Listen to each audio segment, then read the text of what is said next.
Virginia, Coast you there now? Oh, Virginia. Virginia. So nice and close. Which part of Virginia? Virginia Beach. Oh, yeah, Mhm. that's supposed to be the good place, right? It's cool. It's cool enough. But the Norfolk, Virginia Beach area is kind of like my second home. So definitely glad to be back. Yeah, I know you're glad to be back, my son. You ain't miss the cold weather or nothing. I bring it with me, man. It's like super cold out here right now. It's like 20 something degrees for no Wow. reason. Yeah, it's cold. And it Yeah. snowed a whole bunch in the last 2 weeks. So, I think I brought the snow with me from Peoria, but it's cool. It's cool, whatever.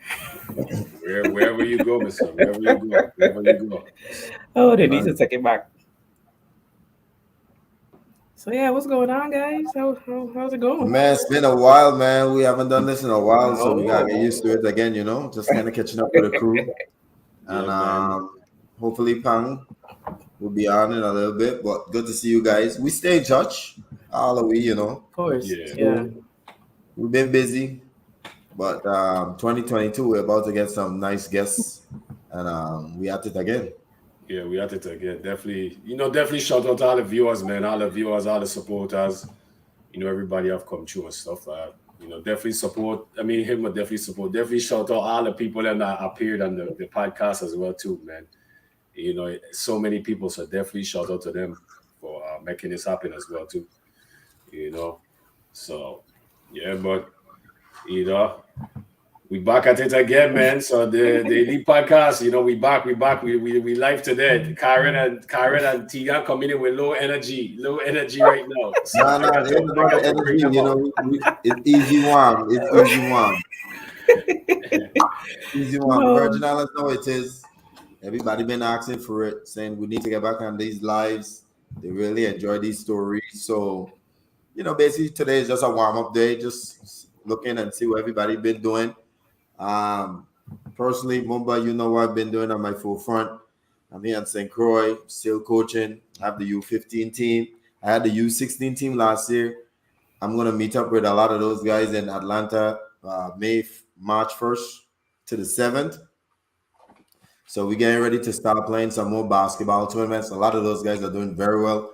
We have Yeah, guys in yeah. Atlanta, we have guys in South Carolina, we have guys in Texas, we have guys in Tennessee, we have guys in Indiana, we have guys in Philadelphia. So a lot of our guys are spread out, and we're hoping to bring them all together. And we're gonna be in Atlanta, and you know, just trying to continue getting these guys exposure. And also, I'm working on myself, not just myself, but myself, Kareem DeGrasse, Keith Zoro, the legend Swanson. We've been working with a U15 team, and we're hoping to join both teams together. So we'll have two teams on the Virgin Islands, the 16 and under, the 15 and under, and we'll be competing in hopefully many tournaments this summer. So that's my goal. I've been staying busy, and we Good. just find something to do for these youngsters during these times. It's I know Mumbai, you good. You're in Florida. You've been traveling every weekend with your son. I've been watching his flicks. He's doing very well. So proud of that. But here in the Virgin Islands, still we don't have no sports.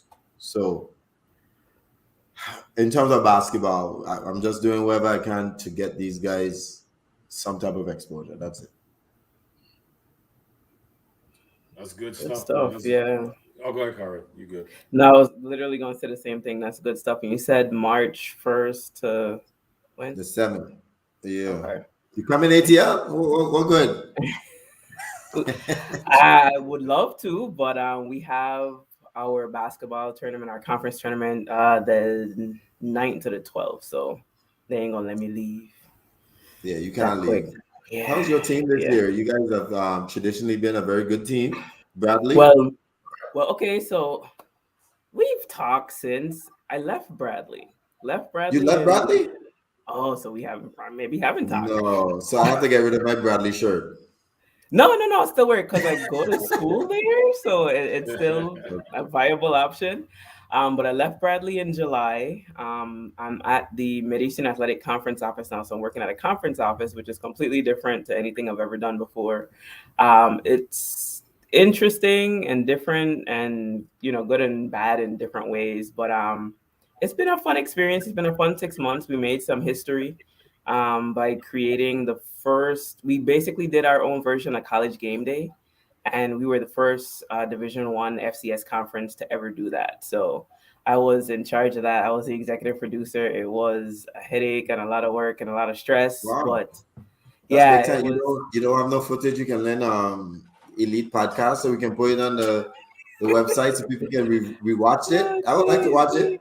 Oh yeah, it should still be on ESPN Plus. It aired on ESPN Live. The days we recorded. So, it's called MIAC Countdown and Kickoff. We had some struggles. Like I said, it was our first time ever doing it. So we had a few technical difficulties in some of the episodes, but we made history and we got stuff done. So it's just busy doing that stuff. And then towards the end of the year, November and December, traveling a lot. We announced our players of the year for football at the National Football Foundation, basically the College Football Hall of Fame induction.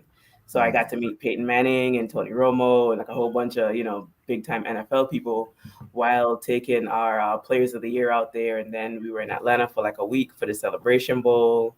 Was basically on the field for that whole experience. So it's been a crazy 7 months, but I'm here and just trying to do great things still.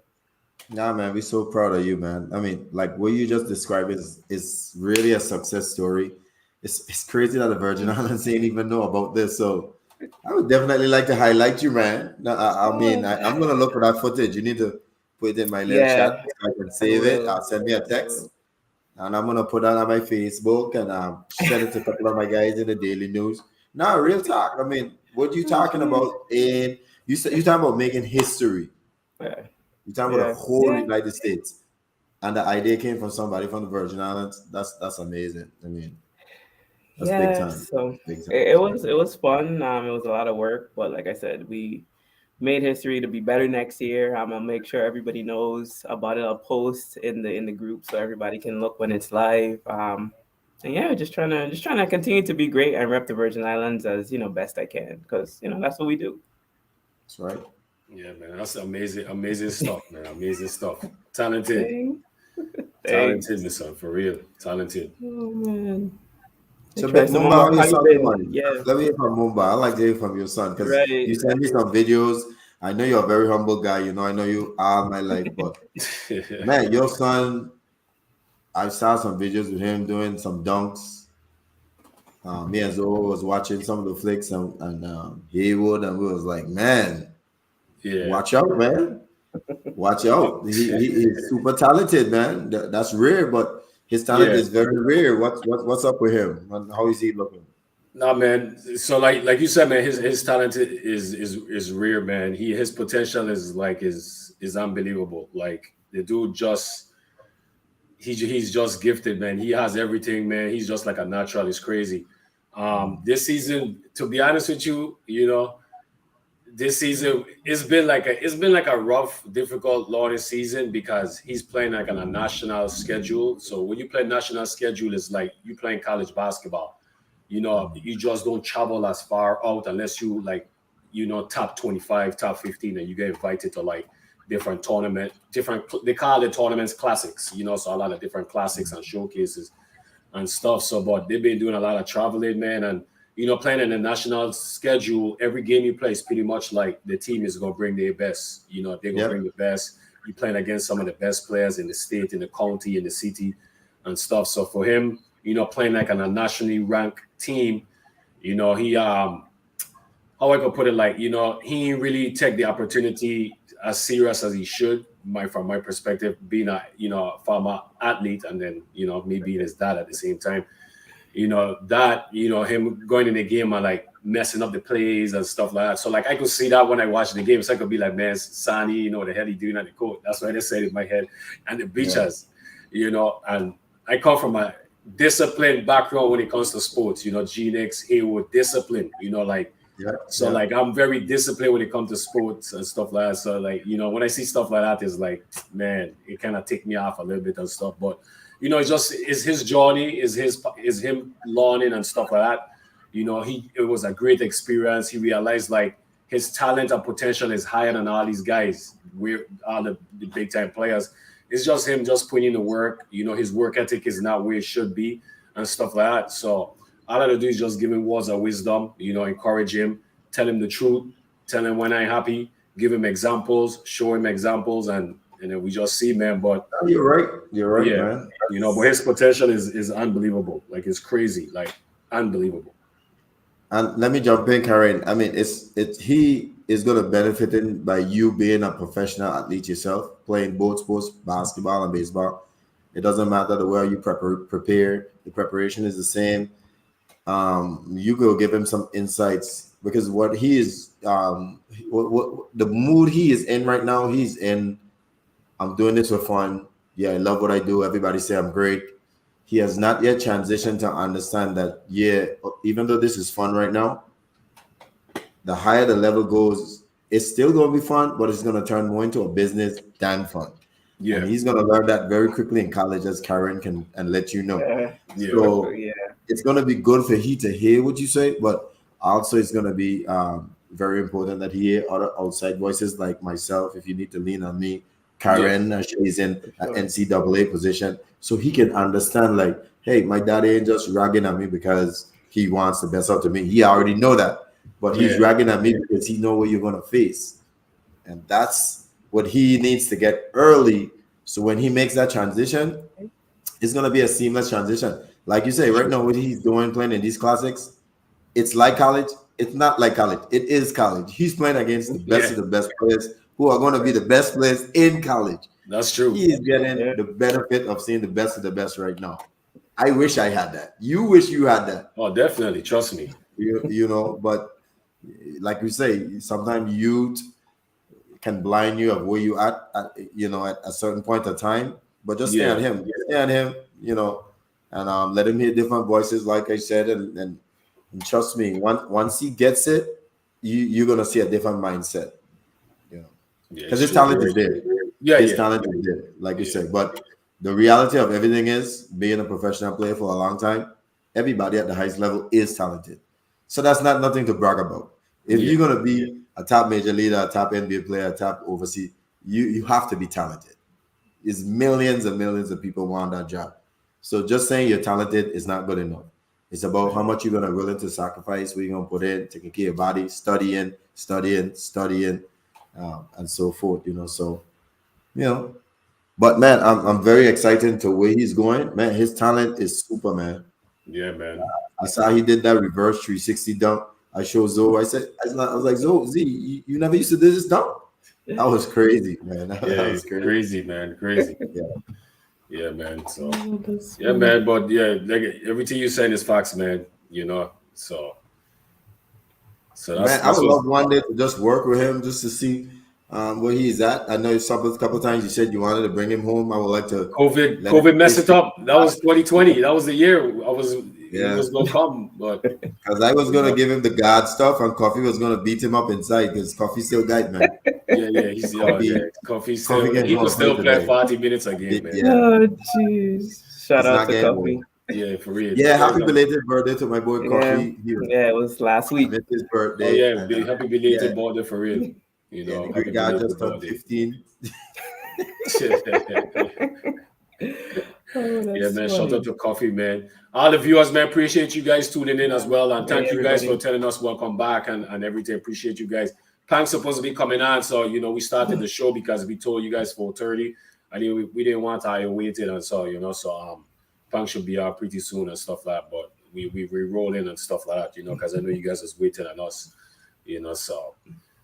Yeah, man. But I hope everybody doing good and happy Good to see belated you. birthdays and happy birthday to any of the viewers, them, any of the families and stuff out there with the support and stuff, man. Blessings to all you. So definitely, you know. I was definitely missing the show. I was thinking, I don't do much. I work and I do school and I sleep and I eat and I travel a little bit. And that's the extent of, me doing things. And I was like, I know I'm back home in Virginia, but why is it so boring? I don't feel like I'm connecting with anybody. And it's because the show wasn't on. Because Yeah. again, it's been COVID for the last 2 years. So we've been in the house. And I'm like, but I had so much more things to do when I was in Peoria. And it was that I had the show to watch every week. And we were connecting in the comments and doing all this cool stuff. So we built a family around the Elite podcast, and it was definitely missing for the last.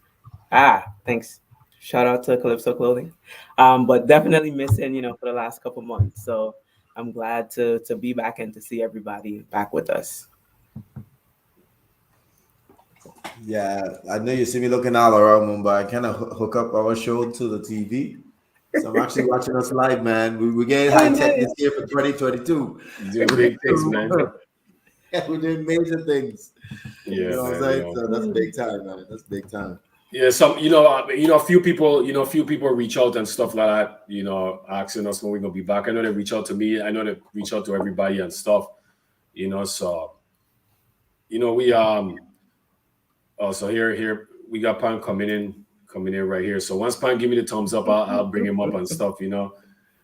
So yeah, man. So But just a little bit. I know I was speaking to Jabari, and we're hoping to get him on to hear his story. I know Jabari Brown, one of the great Virgin Islanders. It'd be great. It'll be so great if we can just sit back and listen to his story. That one's gonna be a great one once he decides to come on. And I know you have some others you willing to touch on. This one we confirm. Can you shout out any names we can shoot out to our fans? Well, are we still getting weapon? If you're listening, we need weapon. Well, for sure. So I don't have anybody set yet. I gotta get in contact with Weapon. We gotta get back in contact. We was in contact, but that was after we kind of took a break from the show and stuff. Okay. I'm laughing because they said Pan getting his snacks ready. But, yeah, I know he all about the snacks.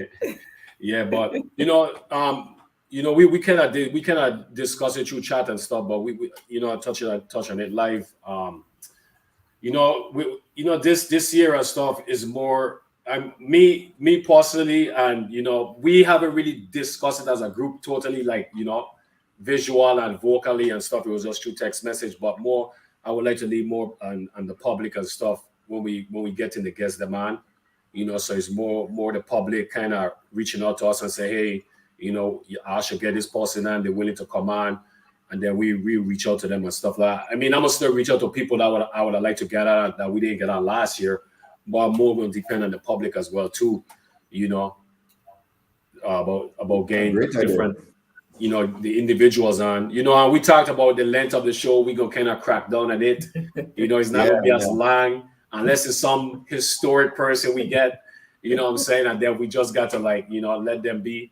But we talked about that. We probably won't be on as much as we used to be on as well too. We talk about, kind of, reducing the days of being on probably once a week, and once every 2 weeks or something along the line as that we discuss as well too, So that, I think we talked about that. I'm trying to think what else, I agree. Yeah, and it's just real quick to you, sorry. And it's just more we just want to definitely be with the public. It's not just like myself, Tegan, Karen, Pang, and it's not just about us, it's about everybody just being involved and just reaching out. And if somebody feel like they want to come up and talk their story, whatever the case may be, they're more than welcome to come on. So we pretty much for the people, and we ain't like a certain demographic or whatever the case may be. We just for everybody. If it's a high school kid, somebody important, a cancer survivor, so we for everybody. So all right, so you got, man. We're gonna have a lot more diversity in our programs and stuff like that. That's gonna be good. See, the man did the main man just all right, man. Hang what out. Like that, I say. Safe, man. Everything blessed. How are you? Safe, man. A little tired, but I good. Look like you're cold, man. How cold is it up there? Oh, did he freeze? He froze on us. You heard me? Look like you're pretty cold. How cold is it in Jayville? Yeah, man. Outside nippy, man. Outside is nippy. What's the temperature? Yeah. 49 degrees. Oh yeah, okay, that's legit cold. Yeah, That's not okay. bad. That's not bad, man. I mean, Yeah, it's they don't get that cold in Orlando. Yeah, yeah. Orlando was like 32 degrees the other day Oh, in the see. morning. Wow, hmm Yeah, man. that's cool. But you know the bad thing about it is yesterday was 80 degrees and now today is 49 degrees. So the switching it'll mess with you. Yeah, yeah. That's Yeah, Yeah, true. You're right about that. that's that's how the it worst was thing in here. Jacksonville. When I used to go to that school, banks still stay up there. I used to hate that. You wake up in the morning, you go out with a jacket in the afternoon, you got to put it in your book bag. In the night, you can't. It's crazy how much the weather to change, dude. No lie, no lie. You walk out the house with a jacket in the morning and by 11 o'clock you don't take that jacket off. Sweater, hoodie, wherever that they gone. Yeah. So Global how everybody warming. doing, man? I'm How, good. How are you? You're Good, not man. coming to New Great. York. We've been kind of just reminiscing of what all we've been doing. I'm anxious to see what you've been doing up there, and just to let you know what I've been doing. I'm still working with a youth them, and we're coming back up to Atlanta, March 1st to the 7th, back to the AAU road. So reunite with some of the guys them, and I'm working with a 15U team. I'm hoping to reunite both teams this whole summer. So I'm trying to get a lot of trips with both of the age groups and just give them more exposure. so my son been asking about that all year, all year. He even had a sit down and had a conversation with me about going home for a year and doing school down there.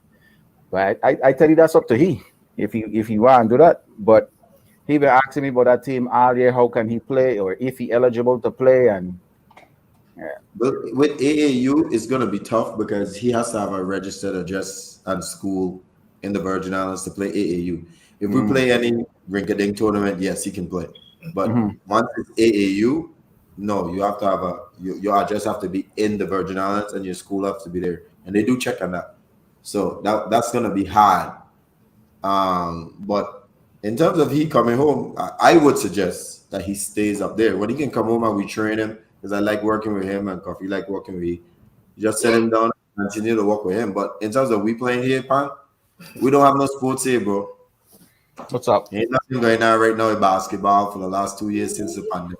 So Say, say hi. You see? what's going on? Hey, tell him What's he going live, man. on? Tell him he live.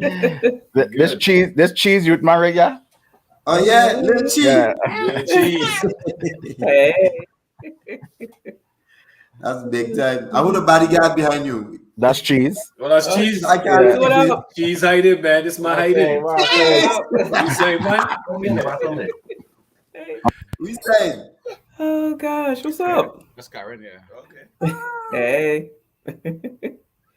What's going on? Yeah, Y'all man. good? Blessings, cheese. Blessings, man. Yeah, man. I want to know who the bodyguard is. I couldn't see your face at all, cheese. Yeah, Bless up cheese and happy hiding. New Year, brother. Yes, I there. Yeah, You man. still the same, but you still look like 12. Y'all here aging well. I will leave you alone, cheese. Your son harassing me. Oh, that's funny. One. Say one. Come, Papa, let me go. He tearing up the set. Yeah, he about to drop everything. Oh, that's funny. Oh, I good did to see you, my though. cheese doing the cast by cheese today. Oh, nice. Yeah, man. Good to see cheese, Oh, man. that's big time, man. I forgot cheese Yeah. there. Cheese. Everybody that French forgot this man there. cheese. I totally forgot he didn't Jerville. Oh, that's cool. So your Yes. son game going, Pan? How's he developing? Did he play this year? He coming along good. Nah, he was dropping. Grades was dropping a little bit, so I pull him. I tell you this is where we're gonna focus on for the rest of the year. So can't let he falter with that part because I trying to express the importance of that there. You know what I mean? Like if your game develop and anybody have an inkling of interest in you, first thing they're gonna ask how he grades. And once your grades ain't good, they go in the next way. You know what I mean? So That's big time, son. Ain't amazing that you wish you could see this Pang talking to Lil Pang when we've been in complex. Pang, you'd have easily be any Divisional 1 player. Easily. Yeah. You know what I'm saying? I Easily. don't tell you, I gonna be the perfect example. Anything you want to ask about me and my story, just ask. I gonna be the perfect example for you. You just gotta be willing to listen, because boy, he hard headed. I How don't old he know. is now? He just turned 16 last week, the week before last week, Friday, Okay. Monday. Yeah. I'm gonna I don't find know. out for the tournament. I'm sorry, Karen. Just one thing I'm gonna say to Pong. I'm gonna find out about the tournament we're going to in Atlanta because I'm not really sure. The judge is actually doing most of the things. If it's an AAU or is it an invitational? Because if it's an invitational, he can play with us. If it's an AAU sanctioned event, he can't play with us. So I have to find out which one are we going to, and I'll let you know. All right. So to you, and because he's still a little green in my eyes, to you, like how he, when you walk out with how he looked to you. We got a lot more to go, but the number one thing he has that a lot you can't teach a lot of people is height. For his Yeah. age, no sir. Everybody's gonna give him a look at that height.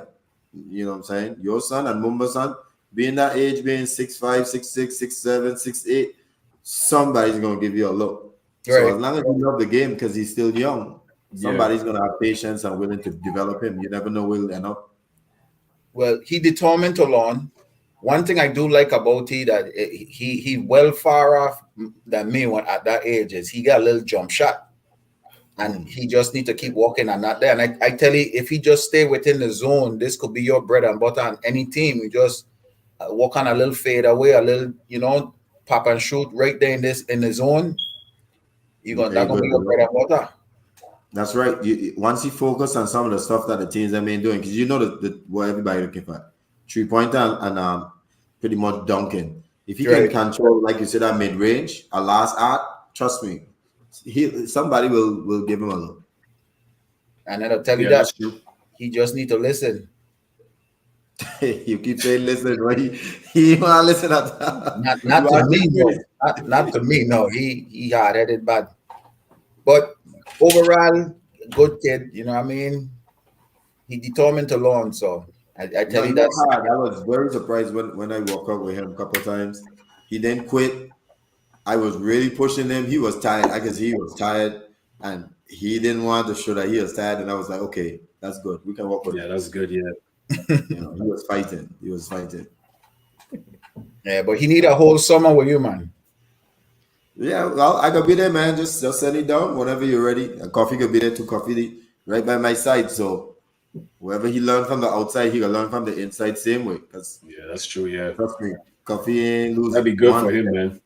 Not 1 inch of a step, not 1 millimeter. Coffee can go and play tomorrow anywhere.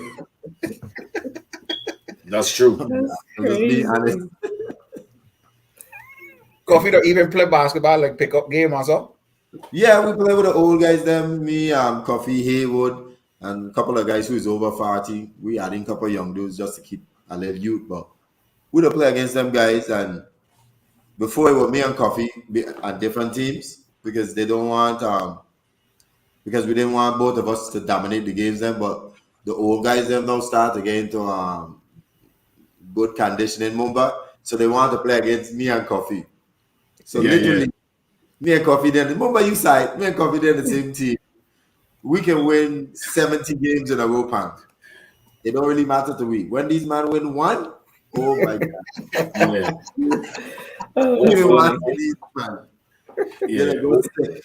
When them are close to winning, them gonna be hype. Them gonna can't wait, man. Yeah, man. They want to beat me so bad. And I'll be like, it's just good fun. It just keep us in shape and just keep us going. But it's just good to see that man competitiveness, because it's that man competitiveness actually fuel us to be where we are today. So it's kind of fun. But little did they know, me and Coffee really ain't playing hard until about we reach like 2025. We kind of just be chilling until game point. When game point comes, then we turn it on. But sometimes they do get weak. But it'll be fun. Bang, you come home, you gonna love the run now. Crazy. I ain't playing no ball. I was trying to get Mumba to play so bad. Mumba wanted to play at times. Mumba, how your training coming along? My training good, man. I'm playing in this Biz Bryson asked a question, so we definitely gonna get to our question. But I play in this adult league, man. So I don't just be taking it easy, man. Just trying to get myself back in shape, trying to trust my knee and stuff like that. Right. I'm 41 now, so I ain't trying to like really do too much and get more injuries and everything. But it coming along good, man. For sure, I ain't get like how I used to get, man, and I ain't get no type of motivation to try and get. So I just try to run up and down the court and they're in good shape and I feel good. That's why I'm struggling at right now. That's it. Yeah. No, that's the right. That's all what I try to do too. Yeah. Even though I still do have a little game left, I really don't try to do too much. I just want to run up and down, sweat a little bit, shoot a couple of trees, and act like a retarded and go home. That's it. I ain't even. I'm not even about that game plan. Just about shooting and go home. Yeah, that's it. For me, is the after effects. My knee, my legs them shot. Like if I play, I promise if I play more than 2 games, I gonna feel it till about Thursday. I promise you. No, I gonna be walking so stiff. I just say move. But I am getting there. So I ain't lying to you. I ain't that tall. I don't feel good, so I'm good. So I'm in between. I invested in some compression boots. So if I do go and do anything, I can get in these recovery boots, and it'll help me not to be sore for days after. So, but I also know my limitations and don't go do a whole bunch of stuff no more. So the compression boots is what did a wrap around your leg all the way up to your thigh.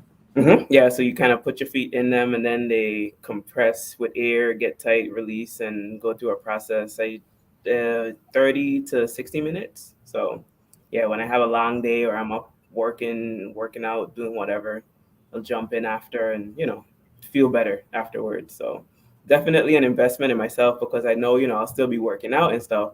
But like you, Pang, I don't recover as quickly as I need to. So I had to get those last year, and they were definitely a great investment. Well, I done at the age where, or the point where, when I playing against the younger dudes, that fan get me so mad how much trash that man be talking, how much, because I can't really keep up with them, man, And every once in a while, I'd push myself because I want to shut this dude up so bad. But I'd gotta be like, sub right after that play myself. Like, come and get used to it. Yeah, no, I know my limitations. I don't do a whole lot. I do just enough to stay in shape. Them man call me old school on the court, everything. I name it. Anything to do with old, little call me. Let me ask Karen real quick. Those compression boots, they sound pretty good to my ears. How much they cost? I caught them on sale. They were originally like $900, and I got them for $300. Damn, that's a brand. Okay, I'll try some. Ice and water good for me for it. I'll send you the link. They may have a better sale than what I was able to get. But man, like they were clutch. They're not sale. You robbed their store. 900 to 300. Yeah, that's like an amazing deal, listen. Right. So it seemed like it was too good to be true, but I was like, you know what? I'm gonna try it, and they came and they worked really, really well. So yeah. $900, they better work. God. Well, 300, but again, you just gotta wait for the sale. So let me get to Miss Bryson question. She asked when is the next show. So we already agreed the next show will be next week, the 13th. We got to talk about that because that's Super Bowl Sunday. Yeah, you might have to skip that one. Yeah, but I want to give a big shout out to Miss Bryson because she was the one who kind of put a little flame behind the resurgence of us getting back together because she was like, she saw me and she was like, look, man, I need to get back together because I destroyed my weekend, okay? And I was like, okay, I'll be busy. I know all the guys, they're busy, but we really need to get back to it because I do miss it as well. And then she called Mumba and then we just called each other and here we are. So we got to give a lot of love to she. She definitely set a little flame with us, Mumba. Yeah. Plus, I'll say this too, because Pang had called me before Miss Bryson called me. Pang had called me, and and we are talking and stuff like that, So it was weird, like how everything happened. It was like within like a week, and So that stuff. Because means I what's tell neat. Pan, okay, this is what happened. My bad. Pan called me and Pan talk. Pan had some amazing ideas and stuff like that. So we talk about that, and I relate to Tegan as well.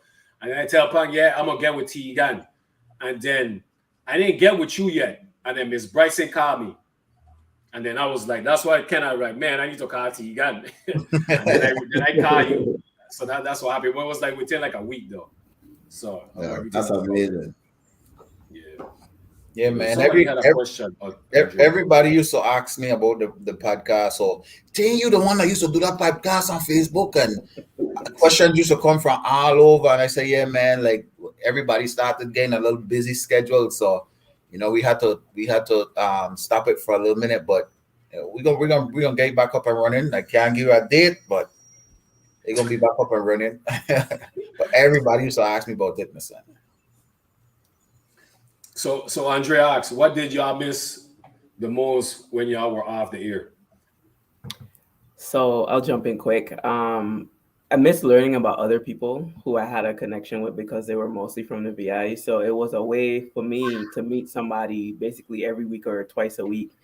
Because again, I'm in the house, I'm at work, I'm doing schoolwork. So I don't do a whole lot of meeting, people in real life. So it was a good way for me to not only meet people, but learn about their stories, learn about their journeys and, the impacts and the things that they dealt with in their lives. And then, just seeing my people. I feel like even though it's virtual, like we still have the connection, we still, hanging out.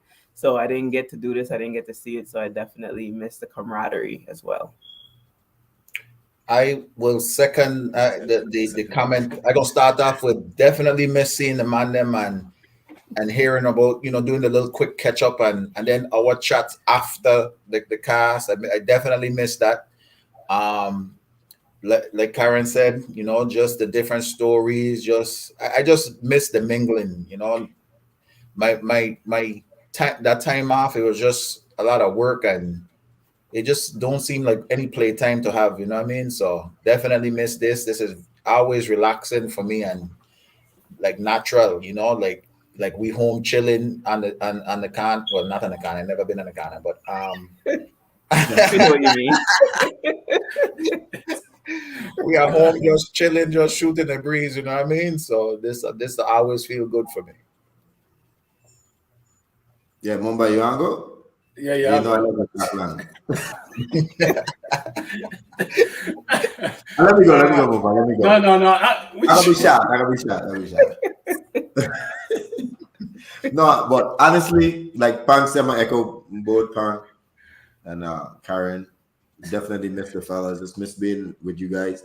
But one of the things that I love about the show that really humbles me, when you so Carl, I don't like to call myself superstar stuff like that, but where everybody kind of look up to you because they feel you made the highest of the highest from the Virgin Islands. You go out there represent and stuff like that. You're doing well. You feel like people don't really get to understand what you've been through to get where where you at. And just listening to some of the other stories, it really shows me like, man, it don't matter if you was a basketball player, a baseball player, somebody who's just trying to make it like Karen into her field, even a dancer, some of the dancers we had on the shows. Everybody have their own struggles, man, and adversities they have to overcome.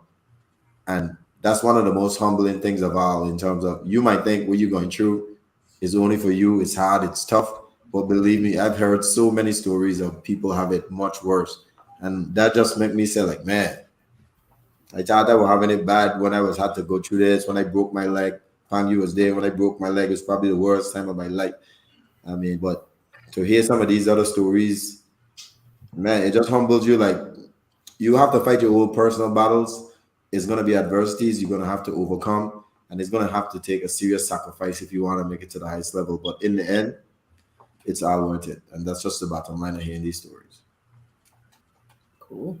Well said, man. I mean, you guys pretty much said everything I was gonna say. All I could say is that I miss everybody that we come out together and stuff. I just made the camaraderie and just having different conversations.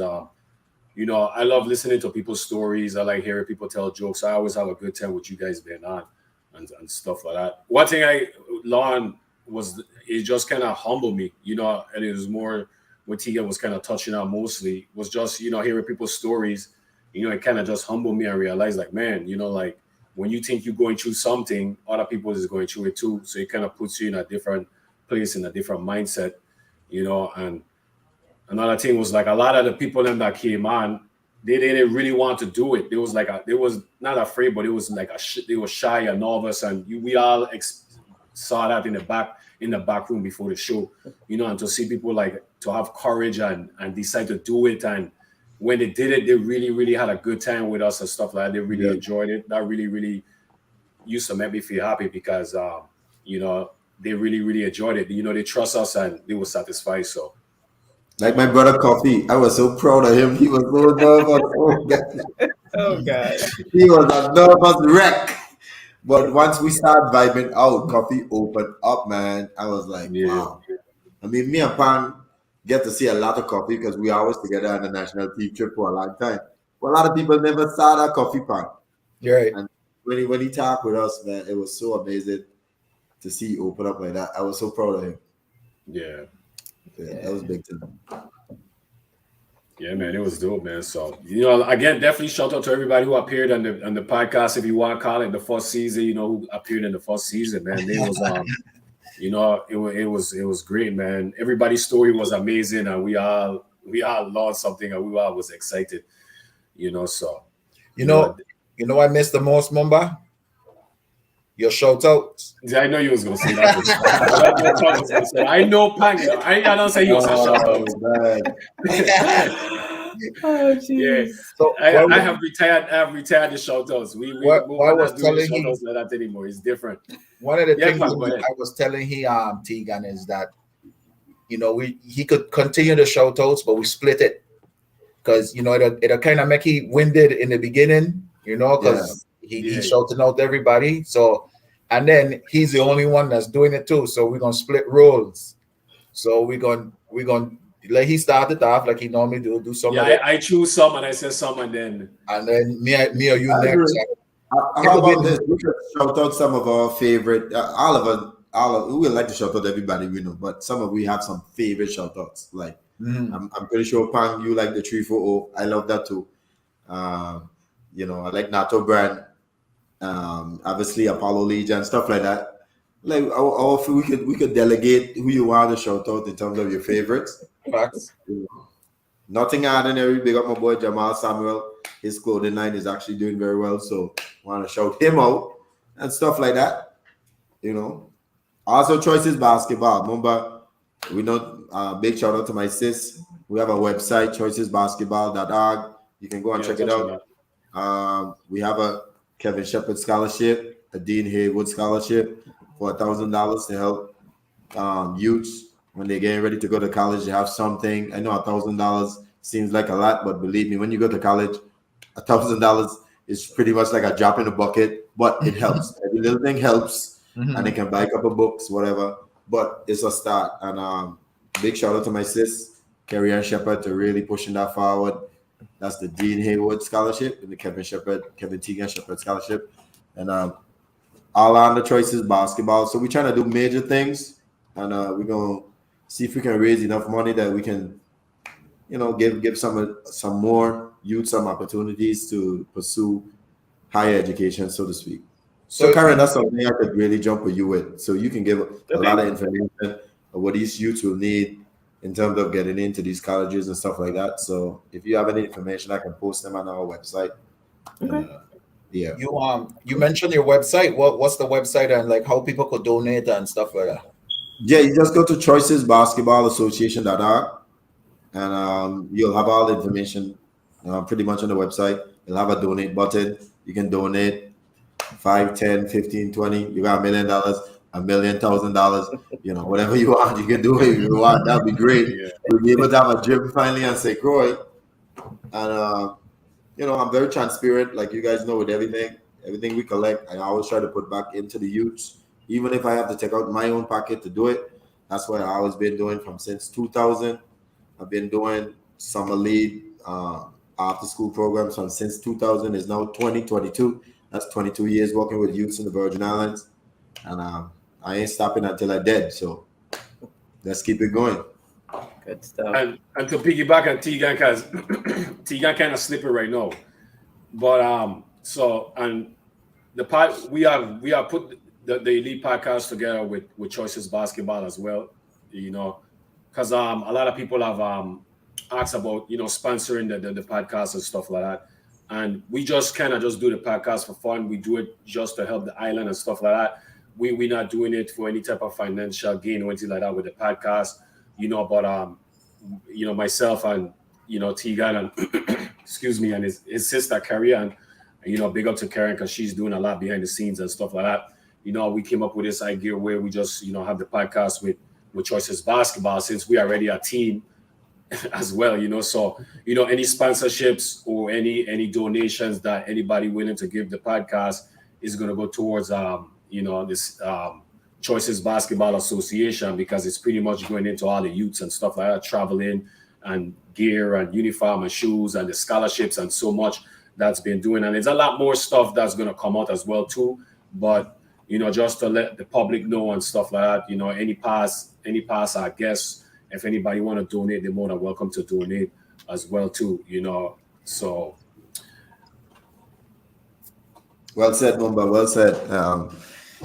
And it's for youth, man. Finally, I think my biggest goal, it's not far-fetched, but I had two goals when I decided to retire. I wanted to continue to work with youths. You guys already know that. But I wanted to see the first ever professional basketball league in the Virgin Islands. To date, we don't have none. Puerto Rico has, Dominican Republic has, all of these third world so-called country have. We don't have any professional league in the Virgin Islands, which is kind of sad because our talent is very high. And I think we need to move towards that.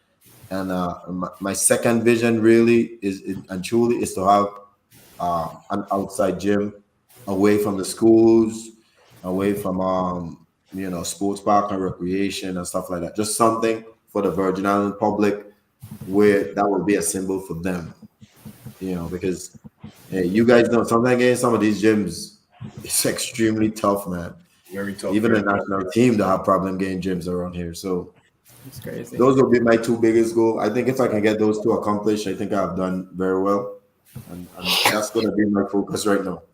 I meant to ask you, Tegan, like what motivates you to sacrifice your time, your effort, your family, and like what motivates you to put the efforts into the kids, and like what? Man, I'm gonna tell you this, and people think I'm crazy.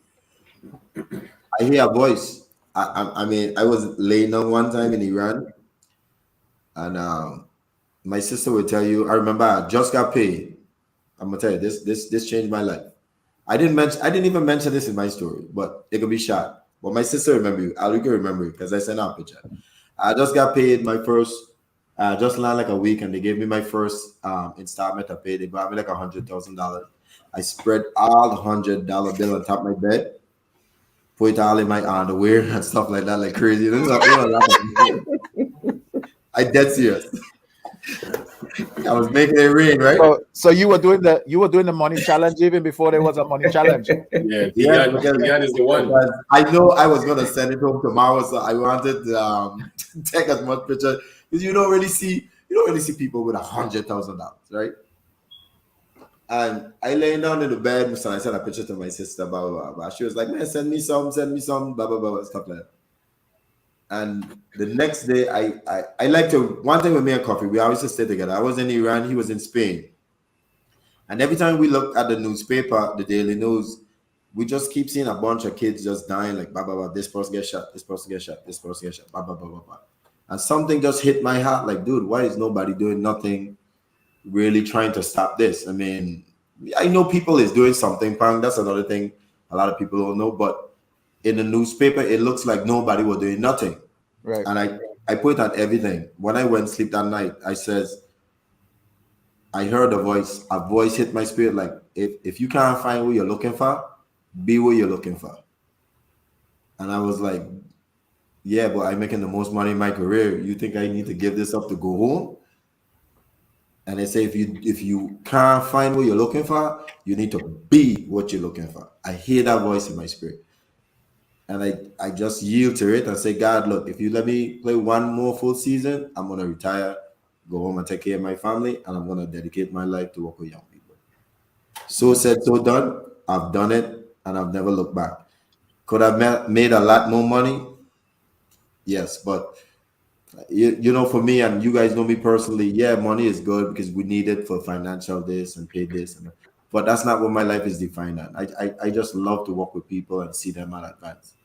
And so many people say all the time, man, you really retired too early, but I could have played longer and didn't have the impact I'm having now. And I lost so many youths in St. Croix, a lot of youths. Uh, it's just an opportunity cost. And, I just felt like I made the right decision, and I And never look back. like just looking at you and seeing your videos, your live and stuff like that, I could definitely believe when you said something talk to your spirit because it looks so natural to you. Like you was like a lot of people will see me in the streets and ask me like why I ain't coaching or why I don't train or whatever. It take the right type of person to be that, you know what I mean? Not because I was good at basketball, mean that, I Right. banned to train or banned to coach or, you know, I probably Yeah. could be like a good helper to Tegan, you know what I'm saying? Like follow his lead, I could probably play that role, but like like everybody can't just jump up and do that, you know what I mean? Because it takes patience, it takes Yes. drive, it takes a lot to do that, you know what I mean? So we I agree. I agree. commend It you. takes a lot of patience. Trust me. We commend you, Tegan, because For sure. you're the right person for the job, and everybody respect you. Everybody love and respect Coach T. Well, That's that's the facts. number one thing about it. Just Facts. it's the other day I was just sitting down. We was in the gym and I'm watching Zoro, Bow, Haywood. I'm saying, wow, imagine I turning 43 this year. These men know me from the time I was 10, 11, 12. You know what I'm saying? Yeah. Look, I did the same arena. These guys, you know how many years these guys put in with the youths? And the fact that Right. all of us have so much respect for all of them. It shows that in the arena of sports, it works. It helps. It helps youths get a sense of respect, so to speak. You ain't gonna save everybody. We all know that, Yeah. but you give a different reverence to sports because you know that this person dedicated his life. He didn't need nothing from me. He didn't know me. Why did he put in so much time to help me? And I firmly believe if someone spent all that time for you to get to where you are, you have to become a blessing for somebody else. You know what I'm saying? Because that's how the generation continue. They sacrifice their time for us, and they need somebody like us to sacrifice our time. And that's just it. That's that's just my thing. Somebody else gotta do it, and I pick up the mantle, and I'm just gonna run with it. Mm. Good. Yeah, that's big. And to still have all those older guys that you referenced still be around. And like you said, we all looked up to them growing up. So to know that you are that for a whole other generation of people is pretty impressive. Mhm. Definitely. Hey, Mom, and trust me, Pang, one more last thing. It means a lot when some of these young men actually come up to you and say, man, if it weren't for you, you saved my life. If I tell you how many times I hear that, you won't believe. It's man, crazy. I could definitely believe that, man, because you know why I could believe it? Because we used to be in them man's shoes. That's right. You know what I'm saying? Like I could remember Bo used to drive all over with all the people them that he'd work with, in the individual people he'd work with, in the back, all the way there in the back of his truck, and he picking we up one by one, dropping we off one by one, and for him to do that, like for it just commendable of Bo to give him time, his you don't got to give up your family to be that too, so you got to big up the family too, because we taking away from his time with his kids. And so big up to your wife and your daughter, because I'm pretty sure they're the one that taking the biggest sacrifice in your journey. Yeah, definitely. true. And then my daughter always with me because I have my little workout class as well. So she always with me. She tells me she have to watch her figure. So I said, okay, no problem. Is she playing any sports? She's a girly girl, I must say. I don't force her to do anything she don't want to do. I'm pretty sure if she wants to, she can, because she does play softball. As you know, her mom plays softball as well. She can shoot. I put her on a basketball court. She has that natural instinct to shoot, but she don't like basketball. So I won't force her to play basketball. So she's just a girly girl. She likes to do a cartwheel and wave pom-poms. She says she wants to be a leader. I was going to say there are scholarships for cheerleading, there's scholarships for gymnastics, so she could do all that. Yeah, but I told her, hey, we shepherd, okay? We don't cheer for people. People cheer for we. Put on them pom-poms. Oh, that's funny. I like that. Mumba, you ain't see this man in no sleeve trying to show you up. He hitting the gym hard. Now he's looking bigger over there. I was doing the reverse of the guidance. You remember this jersey? Mm-hmm. This was in 2005. This is the first ever jersey. I was gonna give a shout out with this today, so I wanted to bring back some memories. So this guidance. Yeah, Pang, I always stay in the gym. Right now I'm 205, 207 pounds. So I'm pretty good. I've shed about 9 pounds because I've been 250. So I've been really trying to eat a little better. Cutting back on a little hen a little bit because that hurt your gains as well. And I just been playing with the youth stuff. So I wanted to be a little slimmer so I can go with them. Because this generation especially, you have to kind of show them. You can keep talking to them, talking to them. But if you don't actually go out there and show them who you're talking about, a lot of them will just tell you, yeah. But they don't know what you're talking about. Right. So the fact that I'm able to still go out there, show them what I want from them, it gives a very good visual representation of what I want out of them. So I have to be a little lighter. I like 205. I don't really want to get too light because when I get to 200, I feel weak, and then I start to feel dizzy. I think that's because of my eating habit though, because Pang will know I don't eat breakfast. So that's kind of tough for when you're light and you don't eat breakfast. I eat fruits and I eat and I drink orange juice and I go on with my business. Maybe a cup of tea. So when I notice when I get too light, I get lightheaded very quickly, Mumbai. So it's just something I kind of have to figure out where I want to be. Sounds more like a fueling nutrition problem in terms of getting lightheaded than it is the actual weight. So it is nutrition. Something. I don't eat breakfast. That's bad. But I know some people who don't. I don't eat breakfast either. Yeah, and they don't have that issue. So it's something you got to look at when you get down to that weight. How are you fueling your body, even with the not eating breakfast, to function properly? Because if trying to make it make sense, you may be eating less, but you may not be eating enough for the activity that you're doing. Because again, you're super active, so you're gonna burn the calories. A lot anyway. more calories than a lot of people do. So you have to watch what you're eating, and it's not necessarily, oh, I'm too light. It's I'm not fueling my body properly. He dehydrated, that's why. Well, I'm actually been drinking a lot of water lately, which is good. Coffee got me in that. So, because, so we have like a little gallon challenge. So every day we have a gallon, we drink a gallon of water. So I've been drinking a lot of water.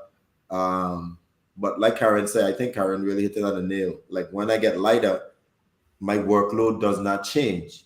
So as I get lighter, maybe I need to eat more because I'm still expending the same amount of energy. And by doing that, Right. So basically you're getting too far into your calorie deficit where you're not replacing the calories that you're burning at the same rate as when you were heavier. So just eat properly, even if you're lighter, and you shouldn't have the issue. And Karen sound like Karen sound like a professional. Like I watch Oprah with Dr. Phil or Dr. Oz or something like spectacular. Just like the explanation was I perfect. love it. Like, I love food. it. You get everything you want on the Elite Podcast. Everything. Right. Oh man, even though I'm not a certified nutritionist, I've just been around long enough to, kind of recognize things when I hear them. Yeah, man, that's some important stuff, man. You might be helping people who are watching this too at the same time. That's some amazing, That makes sense. That information. makes a lot of sense. Yeah, Tegan, you're going into your calorie deficit. I record your stories that when you are walking out. Was it earlier this week or late last week? Last week. I record that. I'm gonna use that for in the morning.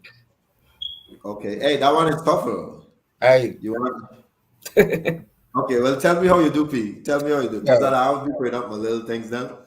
And if you want to watch the whole video, I actually put it on my YouTube page. I have a Coach Tegan YouTube page.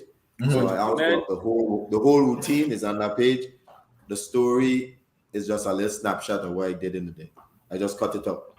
trust, I ain't gonna do all of what you did. I gonna He gonna choose the easiest. He was like, I'm gonna do this one, man. This one shot. The crazy thing about what I do, I have some ladies I work out in the afternoon, about 5, 6 of them and 2 guys. They're overweight. And so everything I do, I kind of do a preview of what I do with them. And I kind of break it up until we get to the end. And trust me, those guys are loving it. I have one lady, she's lost 30 pounds, which is amazing. What's up? Yeah, that's nice, man. Definitely big up stuff. But she's all in. Like she watch what she eats, she count her calories, she don't drink soda. So it's not just working out alone. A lot of people just think it's working out. Really, food is the number one thing, and then work out. If you can just get that nutrition and diet and everything right, then the workout is just going to aid you to do a lot to reach better. your goals. Yep. It's really about the food. For somebody like me, I don't eat a lot of vegetables. Like what kind of supplements that I could use? Hey, I can't stand the taste of vegetables, my son. Like all of them? There's not one that man, you're an island man, man. You're an island man, fam. I could eat string beans, green beans, corn. If you mix spinach up with something, I could eat that. That's about it, brother. I ain't touching nothing else, concerned. No asparagus or nothing? No. Hell no. Oh yeah, asparagus is a reach, but so okay. Man. Well, people eat the celery. I tried that. No, sir. That No Really? celery? What? Come on, man. I tried Actually, that. my plate will be filled with more vegetables than food. Mhm. Me I too, say, mine. and I know that's what I need. I know that's what my body missing. I'd try, man. I'd really try, man. That thing nasty, listen. You ever tried it in a shake? Okay. You ever tried it in a shake where you can just blend it and drink it? Blend it. I have tried that. That nasty too. But I would more drink that than I would like if you could mix it with a little fruit in it. Yeah, I could drink that. But Okay, so have you tried like seasoning your vegetables? There's a I vegetable don't season. even- I got nothing. I don't even buy into that. People always say that whoever cooking it for you don't season it good. And I have tried other people. I have tried the people that tell me that. I know you all my life. I did not know this. You do not like vegetables, the man? I I'm can't. surprised I- too. I shocked. So I guess I do have a recommendation. Goalie gummies. I don't know if y'all have seen the ads for those, but they have different types. I think there are 4 different ones. There's an apple cider vinegar one that kind of helps manage your appetite and gives you energy. There's a blue one that helps with stress and anxiety and helps you sleep. I think the one you may look into, Pang, is the orange one. It's like the super gummy that has all the nutrients and vitamins and minerals that you need. So that may help to replace some of the stuff you're missing from not getting your vegetables. I could send you links to them, or I could send you some pictures so you can see what it is. Oh, yeah. We got this question here from Arena Thank you, Karen. Tegan. We could get back to what we guys was talking about too, if you guys want to, because Karen dropping some knowledge and everything. Okay. Yes, Tegan, I have a question for you. How do we revive the girls' basketball in the Virgin Islands after not playing since March 2020? I know y'all travel with boys teams a couple times, but how do we motivate the girls too? That's a great question. Good question. It's Yeah. funny because I was talking to another coach who coached with me. You guys know him, Spud, Kareem DeGrasse. Yeah. He's with me also. He actually helps me out. Hey, not to get off topic, but I know we just sometimes laugh with Spud, but that's a very intelligent young man. Spud has a lot of knowledge. He talks, but he got a lot of knowledge, man. We'll talk about that a little bit, but he's really good at that. He's a very good coach. But Spud and Coach Bow is normally the guys them who work with the ladies them on the island. Myself, I normally work with most of the boys. So I don't really know too many young ladies who play on the island. I have two young ladies that's playing with me right now that's training. But in terms of the depth, I don't know. So we were just basically talking about how we're gonna get these young ladies to get back into it because the number one sport right now for women um, in the Virgin Islands is pretty much softball and then volleyball. Basketball is like a third wheel, so we don't have a lot of young ladies playing basketball, and they haven't played from Marina said 2020, but really they haven't played from since the pandemic. So that's about 2019, maybe 2018, and now it's 2022. That's 4 years. So that's 4 years of young ladies. I have no idea who's playing. So I'm just being honest. So one of the things we'll have to do if we open back up, which we are starting to do slowly, thank God, in the Virgin Islands, thank God, after 2 years, if we now can get back to our summer league, because before the pandemic, I started a girls basketball league. So I had girls playing the first ever in the Virgin Islands, the first ever girls league. And I had people coming from St. Thomas to play, Tatola. If we can get back to that and that level, then I think that will be the first step in grabbing the interest of the young ladies of playing again. Um, Other than that, I don't really have no other ideas because I don't really coach young ladies in the school. So it will have to be through the summer leagues.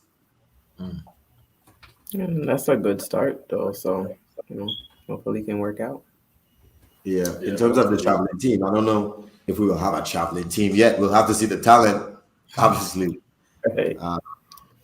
Do But we don't anybody want oh to go ahead, get my beat bad. by a million. No, I was gonna say, I know you mentioned earlier like it's hard to get access to the gym, but if they're able to get access to the gym, it'd be good for them to have like open gym for the girls then to come out and or maybe do like a little camp or something like that. Kind of get something jump started, etc. Yeah. That's Well, another idea. yeah, gym time is really tough, especially during COVID. For us, my traveling boys teams, to get a gym, we have to give a lot of shout out to Principal Mark, Coach Haywood, the Department of Health, and the Office of the Governor. We have to give a lot of shout out to them because they approved us. Because basketball is not really sanctioned in the Virgin Islands, so we have to kind of go through the Department of Health and the procedures, get tested. So we get tested to make sure that all of us are negative, and it's been tough. So in terms of just getting a gym right now in the Virgin Islands, ain't easy.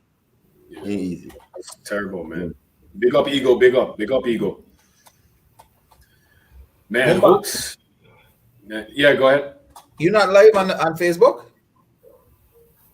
What you mean? Supposed to be. I trying to find the live Yeah, on Facebook. Yeah, are you like live go on on the Facebook? Elite podcast. I watching it on the Yeah. TV. Yeah. Man, you scared me just now, man. I'm like, what? I thought we live. I looking at the time. I'm like, wait, we. Yeah. Oh, that's funny. Yeah, but Andre asked a question earlier about fundraisers. yeah, he did. Let me go. So yeah, one digital COVID fundraiser that we did when I was at Bradley, we did it was a virtual 5K, I think. So we essentially created t-shirts, we got the runner bib numbers.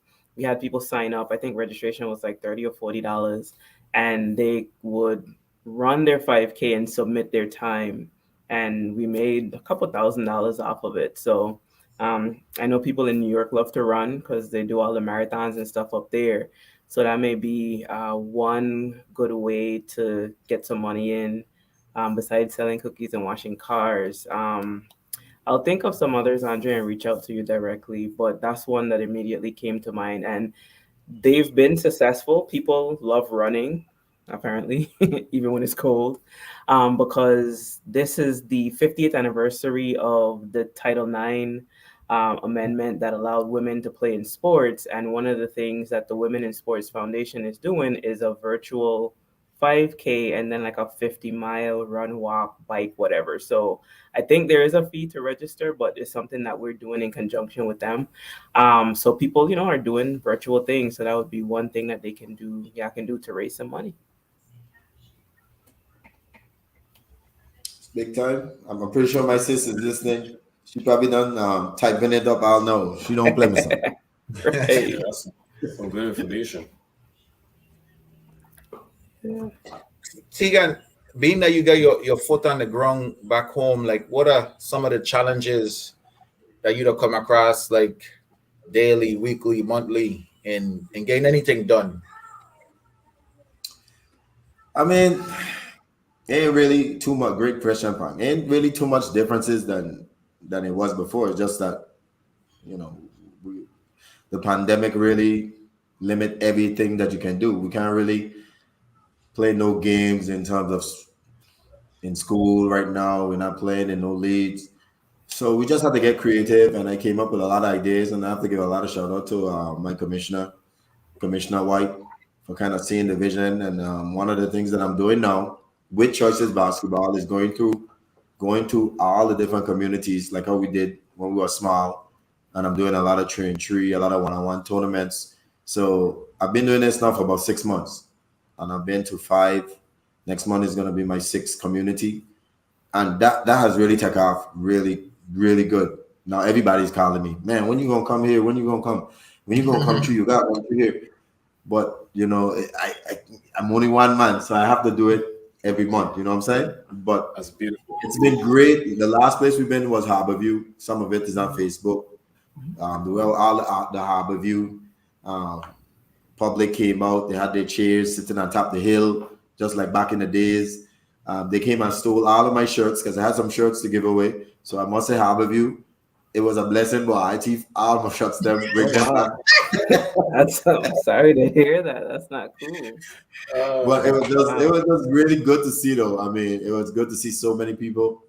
The youths that really represented, and we had some youths that came from other parts of the island. And that's one of the things I'm just trying to do with this community project hoops that I call it. I just want to get that age group to get familiar with everybody around the island, like when we used to be young, where we used to go to Shabert and Harborview and Grove and Wim and Safarali. We've been everywhere. So through sports, I was able to know a person like Pan, Mumba, you know what I'm saying? A Bim Bim from East and stuff like that. We didn't just meet up and say, you was from East, you's a Eastman, you's a Westman, and just looking to fight. We respect each other because we were like, hey, I'm Monday from Grove with some punk. Wow, I'm Monday bad. And with sports, you kind of break tensions without things happening. And that's something I'm just trying to get you with our sport. So I've been to 5 communities already. We've done been Red Brick, Harborview. We've been to Prophet. We've been to West. We've been to Wim. Next, we're going to Glen. Then we're going to go to Williams the Light once the light is up. We're going to Montbijou. I'm just trying to hit every community in St. Croix. Yeah. So goes out to Senator Bailey as well. He was a big help for Choices Basketball to get some funds because nothing at St. Croix is free. And a lot of that funds he was able to give a couple guys stipends who referee the games, them who support, have some giveaways for some of the youth, them like book bags and all kind of free stuff for the parents. Them when they shoot, they get a little prize.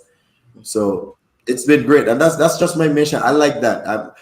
I don't mind going to community to do things, but I want it to be a community thing. I ain't just want it to be just a youth alone. I want to get everybody involved. that's what I was going to ask you. I was going to ask, like, when you go to the community, how involved do the parents get, the community get? Do they come and help you set up? Do they Like how involved do they get? Because I know a lot of times that's the stuff that I'll be missing. Yeah, well, they don't come and help me set up, but they do help me clean up because after they see the what I did and how the kids them really love it, then they stick around and like, man, you gotta come back, which is good, and they help me clean up and stuff like that. But one of the things they do that I love, they participate. So I'll get like 2 women to shoot free throws, say for a blender stuff like that, and it'll be fun because maybe they'll be shooting for about 10 seconds and maybe you'll get lucky 2 women be shooting like bap bap and then man will knock shot and the place will go crazy because you won't expect it. And then I'll do it with the fathers as well. And Nice. it creates an environment like where they have laughter, they have competition, and they just got fun. And you know, we leave there feeling like we made an impact. But I don't want to just do it and say, hey, we're just doing it one time and then you never see me again.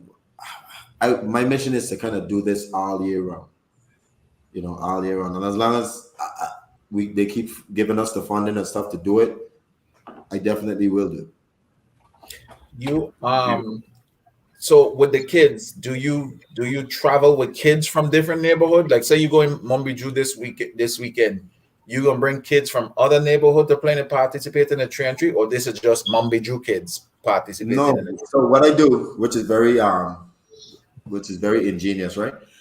When I go to a community, I meet with a community people, like you know the directors and stuff like that, and I tell them, okay, I need all your kids, they're your best players, anybody can play, blah blah blah blah, and I'm bringing kids from all over the island to play them. So I kind of don't create that kind of you know that competition set in. Like, yeah, man from outside coming and deal with you, brother. You thought you were the man. So I always used to ask for like, who's the king of Harborview, say for instance, because I bring man from all over, and that way I have the Harborview of the community itself representing their hood. And I had the outside guys them taking on their community, and that brings the jammer. You know what I'm saying? Especially the 3-point shootout and stuff like that, because you know the man who live there, you know they normally know their own rim, they can shoot, they can do their own thing. But when they meet somebody else on the outside who can do the same thing, then it only takes a mic man to just hype it up, and you know that's my job. You're the man for that for real. Yeah. So that's what I do. I especially my elite group, because I have 2 elite groups. I have a U15 and a U13, and most of the U13 guys travel with me. So I take a lot of the U13 guys to a lot of these different communities. Some of the U15 guys come, but not all. But most of the U13 come. Yeah. Big shout out to Bugsy as well. Bugsy is very creative. Bugsy Matthews, he's a ref for me. He also works with me. He's very creative with these coming. He has a lot of great ideas, and I piggyback with him. Some of the drills that we do, he has a lot of these drills in his head, and you know, we just do it for 3 hours, and it's like the best 3 hours.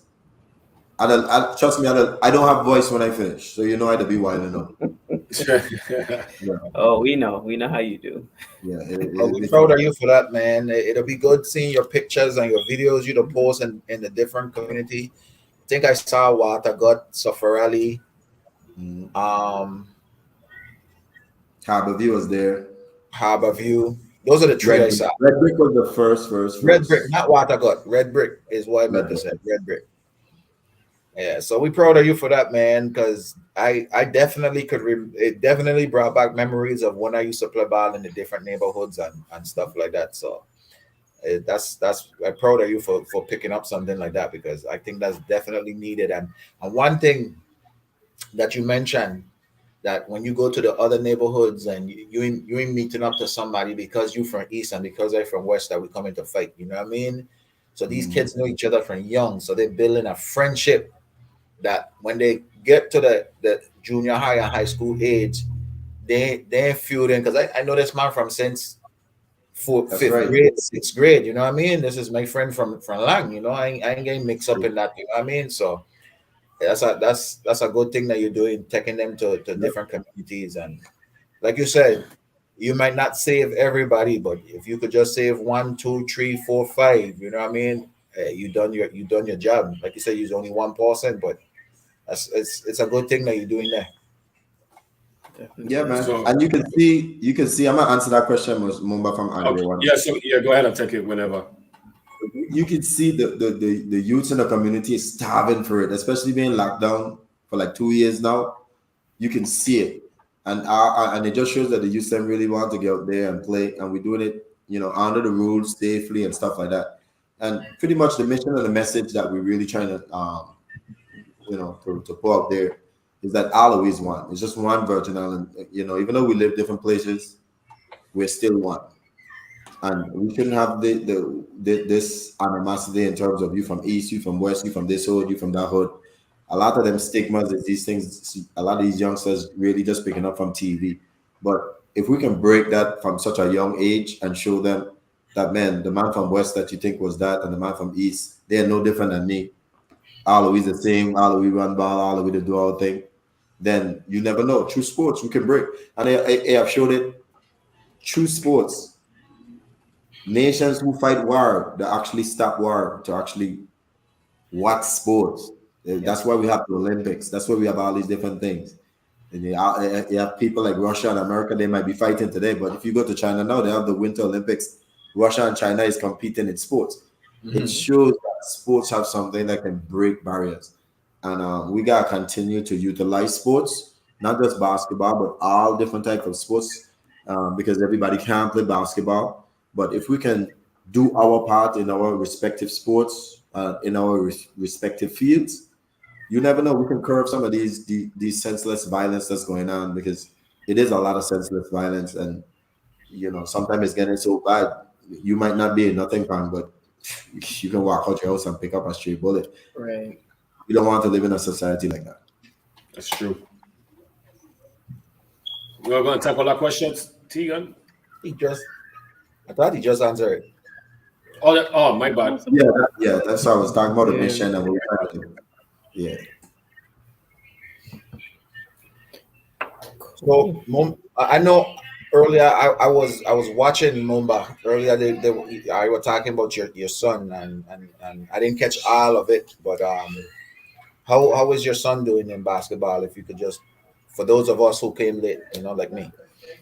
Yeah, no, like I mentioned earlier that it's been like a rough season, just because he playing on a national level, so he's pretty much the best of the best, so I mean, he wasn't in the best shape that he could be in, and then at the same time he going in the game and like sometimes he forget the plays and stuff like that, so it's been tough as a former athlete and as a parent as well too, because you never want you don't want your son to fail. You always want your son to do good, but in reality, and the most important thing is that adversity and failure is the best teachings in life. Even though you don't want your kid to go through that, it's important that they go through it to make them be more prepared and be more successful and more comfortable in the future when more important stuff come, in their pathway in life and stuff like that. But his potential is unbelievable, man. A few colleges are interested in him, a couple D1s and stuff like that. They're interested in him. They ask for his transcripts and all that stuff, So it's that what I'm seeing is I'm seeing an individual is not tapping into his full potential. If he just gets in shape and he really takes it serious and be motivated to be the best that he could possibly be, and really, really, really tap into that and be in shape and stuff, I think he'll surprise himself. And I think a lot of people who see the potential in him, they won't be surprised. They'll be like, okay, finally, so, he's my son, but like he has some exceptional talent. His talent is like top of the line talent. Nothing against my son and stuff like that, but he doesn't work hard. He's not dedicated to basketball 100%. He don't watch basketball on TV like that. Like he doesn't even do that stuff. But if you put him through a workout, you'd be like, oh my God, this kid is unbelievable. Like you just see it. But when you get in the game now, and then your mental part of the game, knowing basketball from watching on TV and studying, all of that comes into play. So it's not all about training and doing all of this. It's about taking the right angles and taking away the defender top foot and all kind of stuff. Just the little things. And he doesn't get that. So, and I didn't mention this earlier, but mentally he's a little bit behind than where he should be. Put it that way. So. So it's just part of him just finding it, finding that motivation and stuff like that. Me forcing it on him is not going to help him. He just gotta want it. All I could do is just give him opportunities and guide him, but he has to take control. So, but otherwise, he's not doing bad. He's not doing bad. I might sound a little bit more tough just because I've been there and I've seen it, So, but he's all right. He should be good.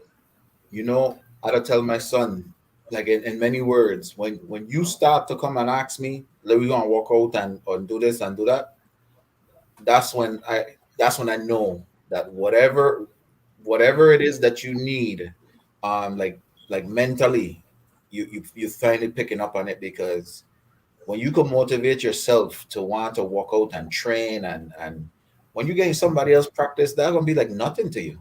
Like, like when everybody else breathing hard or frustrated, and you mentally don't train for this, you know what I mean? Because I don't do this on my own, and I just waiting for that day. Yeah, man.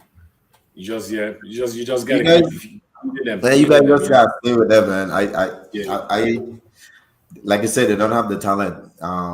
Mumba, you hit so many things on the nail. I just gotta commend you, and I can see why you were such a great professional, because he is gonna need to learn all of those little details, because it's the little details that's gonna take you to the next level. Yeah. And you just gotta keep putting it in his head. Like we said before Pan came on. Once you get to college, he's gonna realize the transition, because right now he's playing for fun. Punk's son right now, your kids are playing for fun. They're enjoying the game. They just want to be great. They dunk on somebody, put their nuts in somebody's face and scream. Eh. But when you get to that college level, you're gonna realize this thing is a serious business. Waking up 5 o'clock in the morning every day, running, lifting, eating, study out, individual training, doing it 7 days a week. The season ain't even start till October. You don't start running from August. You ain't even touch the ball until November. How the hell that possible? You're gonna be running. You're gonna realize, like, whoa, this really ain't close to basketball. So those guys, I just think you guys just need to let them know, like, dude, this is what you're getting ready to face. Yeah. And everybody you're watching on TV, they've been through it and overcome it. Don't think you're just gonna be sitting up playing video game all day and gonna beat somebody who's watching film 20 hours a day, watching that one film trying to beat you. You have no hope. And I always give this example to these youths. When we played LeBron James them in 2007, and I think Carmelo Anthony was out on a switch with me. And before I was getting ready to shoot the three-pointer, I was going to do my little hesitation pull-up. LeBron had done call out my three-pointer. He was like, hey, he's going to pull up. And then after the game, I asked, dude, how you know I was going to do that? What was my tell? What did you see in my game? How come you called my shot? And he was like, dude, we watched tapes on you. We watched tapes on all of you. And I was shocked, because I was like, dude, you are Team USA. You watching tapes on the Virgin Islands national team? Really? But it shows me that these men ain't take nothing for chance. We might take it for chance, but these men ain't taking nothing for chance. That's these man's job, not to get surprised. You know what I'm saying? And if these men making millions and millions of dollars, who's spending $1 million a year on their body and nutrition, getting professional coach, professional trainers, weightlifters, watching film 24/7, how are you gonna break into that profession if you ain't even doing a tenth of what them man doing? You have no shot. That's true. No. Yeah. Does he have a choice for college or school that he wants to go to, Mumba, that he's set on? When he first started, he wanted to go to Kentucky. That's where he wanted to go, but I haven't really talked to him about what school. What the hell? Hold up, man. Somebody send you something. Somebody call my phone and my volume went up. Yeah, here getting hacked. I got to do this. All right, yeah, my bad. So so I haven't really talked to him about schools. You know what? It's kind of, my situation is kind of tough because, like I play professional baseball, and I try not to be too hard on him and talk to him a lot about sports and stuff, because I'm his dad at the same time, and that's something I have a hard time dealing with, because it's like, man, you see stories where, kids just wanted their dad just to be the dad and not about sports, and that's something I try to, like, I walk a thin line in, because really and truly, like, like, I play professional baseball and all that stuff. And right now today, like, that accomplishment, like, means zero to me at all. But at the time, it meant everything to me. But right now today, like, that stuff don't even mean anything to me. I don't even talk about it. A lot of people around my neighborhood don't know me as a baseball player. They know me more basketball, playing in the gym. So, like, I try to try not to really be too much on him. And basketball, I just give him information, and tell him my story and a lot of the mistakes I made and stuff like that and stuff. And with the colleges is more like, I kind of don't talk to him about, like, man, you need to try and go to Kentucky or Duke. It's kind of like, you know what, man, I always tell, like, Sonny, man, you just find yourself as a basketball player, and then you just want to get into the right program, get into the right situation. And if you have access to the gym 24/7, you just got to dedicate all your years to becoming the best players you could possibly be. And then I just give him examples of Stephen Curry, Damian Lillard, and the list goes on and on. Russell Westbrook. These players wasn't highly recruited basketball players coming out, So it's, at the same time, it's not really the college you want to go to. It's just finding yourself and finding the right opportunity and the right coach. So I just try and tell him those little things to make it not feel like it's that important to go to a certain school. So let me piggyback on this moment for Karen. Karen, you can give him some great advice, because you with the NCAA, but I can give you the real deal. You can be real with him and let him know. If he give you the top 10 school, Kentucky, Duke, and stuff like that, you need to let him know. You're going to Kentucky, you better be one and done talent. If you're not a one and done talent, 2-year talent in Kentucky only recruit one and done players. So if you didn't show up in the first year, you're going to be on the bus the next year. That's just reality. Them man recruiting the top of the top of the top. And if you come in and didn't show yourself to be the top, you gone. So that's a revolving factory. Duke a little bit more. Them man might have a little bit more patience with you.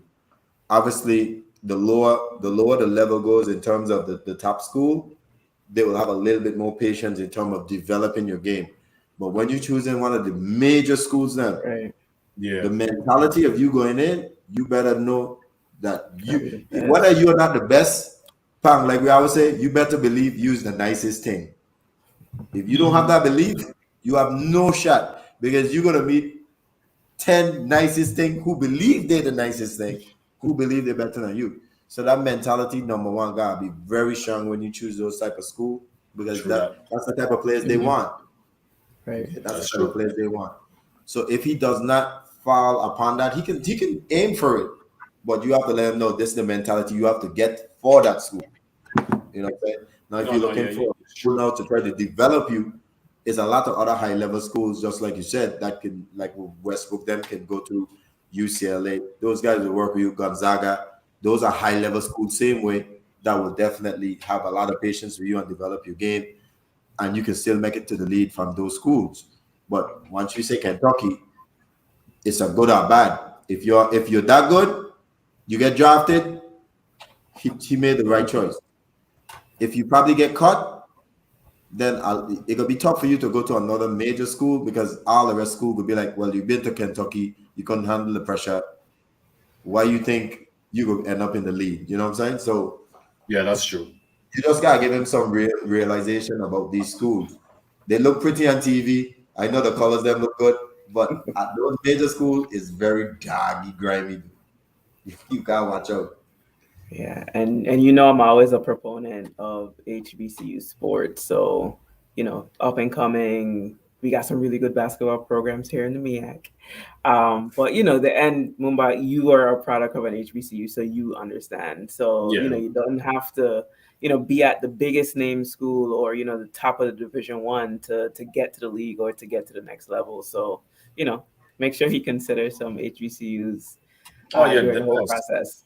Yeah, definitely. You hit it right to the head, both of you, and that's the thing. I've definitely talked to him about, going to the top schools, because like you say, you gotta be, you have to have that mentality one and done, and you just gonna be surrounded with players that's pretty much good as you or better than you. So, you're gonna be fighting, and some of the smaller schools, you have better opportunity, and sometimes you get better coaching from some of the smaller schools too as well. And I'd love for him to choose like a HBCU and go towards that route.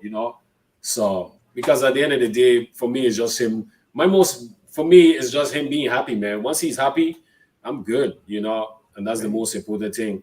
So that's why I don't really talk to him much. We kind of talk about college, but as far as like a specific school we have in, it's just more of just getting the opportunity to get a scholarship, and wherever he goes, is an accomplishment. He's in 11th grade, right, Mama? Yeah, 11th grade, yeah. You got time. Okay. Yeah, he got time. So he has a big summer coming up, so important summer. So it's gonna be fun. Andre, I have a question here. I'm not sure who the question was specifically for. She need to ask Frank, are you sleeping?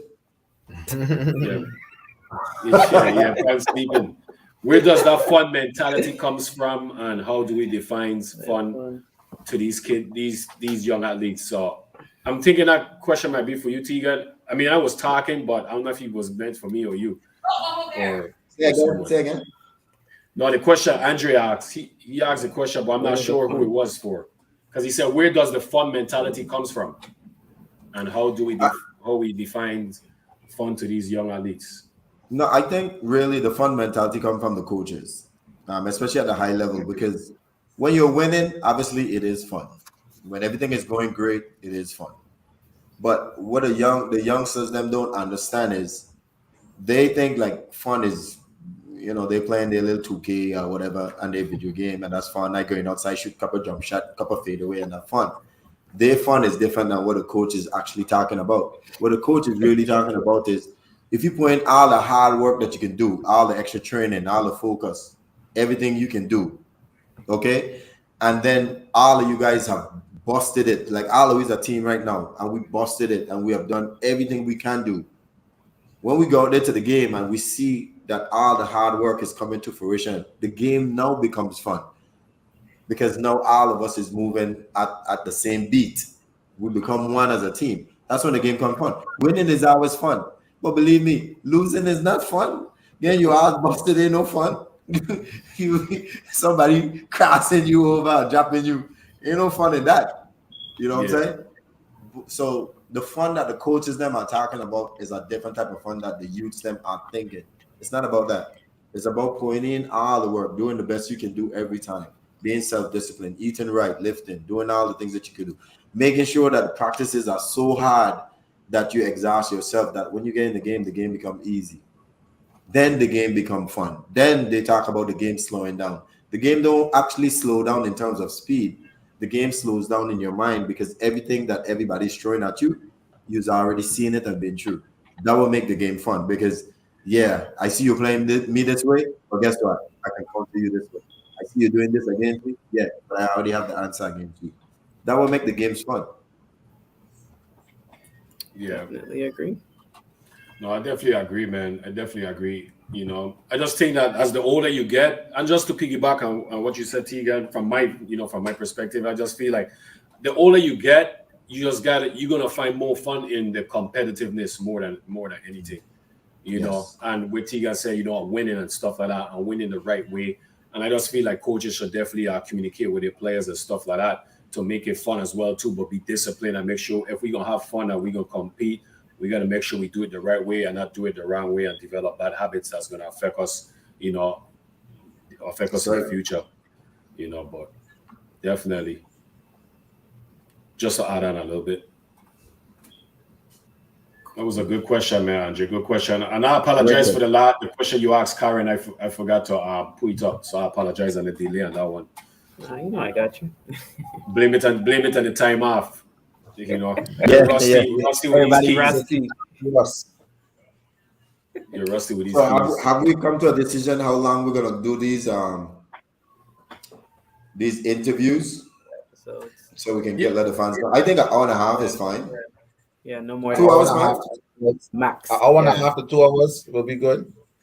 Yeah, 2 hours max, hour and a half, ideal time, And like I said, if it's somebody historic that they just have a lot of knowledge and stuff like that, no disrespect. Yeah. I think Weapon for sure and Jabari, if we do get them on, will be tough because me and Pang, and even maybe you remember a little bit to your stage. We've been hearing about Weapon from the time we small. Yeah. Time we smile, yeah. Trust me, So Weapon been everywhere. So every international country I've been to, Weapon been there. It's kind of crazy. It's like I was just following his shadow. So that would be a fun interview for me. Just being able to sit down and talk to him. Have you yeah, ever it'll played be with fun him? for me too. Deacon, have you ever Say played with again? him? Weapon? Mm-hmm. Remember he played with us in 2003 with the national team in Puerto Rico? Okay, I remember. I remember playing with him once. I don't remember what year, and I don't remember. I couldn't remember if you were part of that team too. Yeah, But I do he was remember there. one experience with him. So, which was it was very Coffee. interesting. Very Yeah, talented though. Yes. definitely like to get him on. You know the same man. Like I've I've been hearing about him all my life. I never played with him, never played against him. I don't think I've ever seen him play. So, it just And be fun just to hear his story and stuff. you know what's crazy? Before I ever saw him, like how you just said, I've never even seen him, but he was like a mystery to man when it comes to like you hearing this name, Weapon, because all the greats used to talk about this man. Like growing up, all the great players used to talk about this man. And like you said, Momba, I have never seen him play until I started playing in the national team, and he came back one year. But he been playing with the national team for years, like from long time ago. Whenever he could make it, I guess. You know what I mean? And it was just like a great mystery just to see Weapon. Like he was a legend before he became a legend. Yeah. Hey, you know who we need to get on? Sorry, we need to get on Shakes. I See don't. Shakes? Yeah, we need to get on Carl. That would be I a don't. great interview. If you could get in contact with him, man, I already talked to Shakes and he is done with it. Yeah, he would be a So great interview. if just I'll reach out to him. First I'll ask him, like I'll tell him our time and which Sunday he could be available, and we'll see. So I'll message you after we leave off of here. So because once it's fresh in my mind, if I don't do it today, I'm probably gonna do it again. Yeah, man. So I mean, I know Lorena put out Akil Lewis, so I'll definitely try to reach out to Akil. We trying to get Jabari on. I gotta get in contact with Weapon. He already said like he would love to come on. He love what we're doing and stuff like that. So it's just getting in contact with him and get him on. So he's seen the shows and stuff and everything. So we definitely would like him to be our first guest since we coming back. If we can't get him if he can't be the first guest, then we'll go with somebody else. But that was somebody that definitely reached out and like what we're doing and stuff like that. So, I'll reach out to Raja as well. I think Raja will be a good interview. Yeah. You guys, like I said, man, you guys reach out. Once they interested, we lock it in. We get together, we lock it in, and then we make it happen. For the VI, for everybody and for their family and stuff like that. So. Yeah, man. I'll reach out to. I don't know how if you have she on Facebook. I'll reach out to his sister too, Tiga Raja Tumbi. Tumbi, yeah. Tumbi would be a good one. Represented the University of Florida. Man, we got so much talent we ain't even touched yet. It's amazing. Yeah, we got a lot of talent, So even like Coach Tang, we never touched Coach Tang, and Baylor won the championship last year. Yeah. I met what's the young lady that played for South Carolina? Aaliyah Boston. I met her on the airport for Thanksgiving. Oh, nice. Yeah. Come to find out, well, I ain't even gonna say that on here. Maybe when it's official. She's supposed to get back. She's supposed to get back to me on that, but we might have some family ties. Honestly. Oh, nice. Oh wow. Yeah. She's a Hajj, and her grandfather is my father cousin. Well, she's supposed to conform. My father got a cousin named Cornelius Hajj. So I asked her, is he tall? Because he was tall. And she said, yeah, he taller than me. And I said, did he used to fly plane? And she said, yeah, he retired from flying plane. And she's supposed to ask see if he know a guy named Prince, because that's my father's name, and she's supposed to get back to me with that there, but Yeah, so we might get a little family ties, and she said her grandfather people from like Angola and so. Well, I'm pretty okay. sure it's he, but Yeah, that's Gotta big be he, time. man. You gotta be he. Yeah, that's big, man. That's Yeah, because big. she out there balling out. Oh my God. yes, she Doing really killing Yeah, it. well. she's playing well. She's playing very well. Oh, question for you, Tegan. But Dwayne, you Okay. can read. You want me to read it out to you guys? Or yeah, I was gonna read it for you. Oh, No, he's no, go reading. ahead, Karen. That's You the cool. best reader up here, probably. I can't read, so Oh Lord. With all the talented players in the league right now with the Virgin Islands background, how is the Virgin Islands national team trying to balance those who were born and those who have Virgin Islands mix to put the best representation on the court for the Olympics? all right, so that's a great question, and a lot of people ask that all the time. How come we don't get a lot of those NBA players, so to speak, playing with the Virgin Island? One of the biggest thing is those NBA guys. They are playing in season. A lot of these tournament, like the Virgin Islands, is getting ready to play in a window in February. Mhm. Those guys are still playing in NBA. They're not Yep. going to get released, Mhm. and for those guys to actually have an opportunity to join the team, it has to be out the window, which would probably be maybe that summer window Mhm. where Raja and stuff could have played with us, man. Right. And to get to that window, you have to qualify to get there Mhm. first.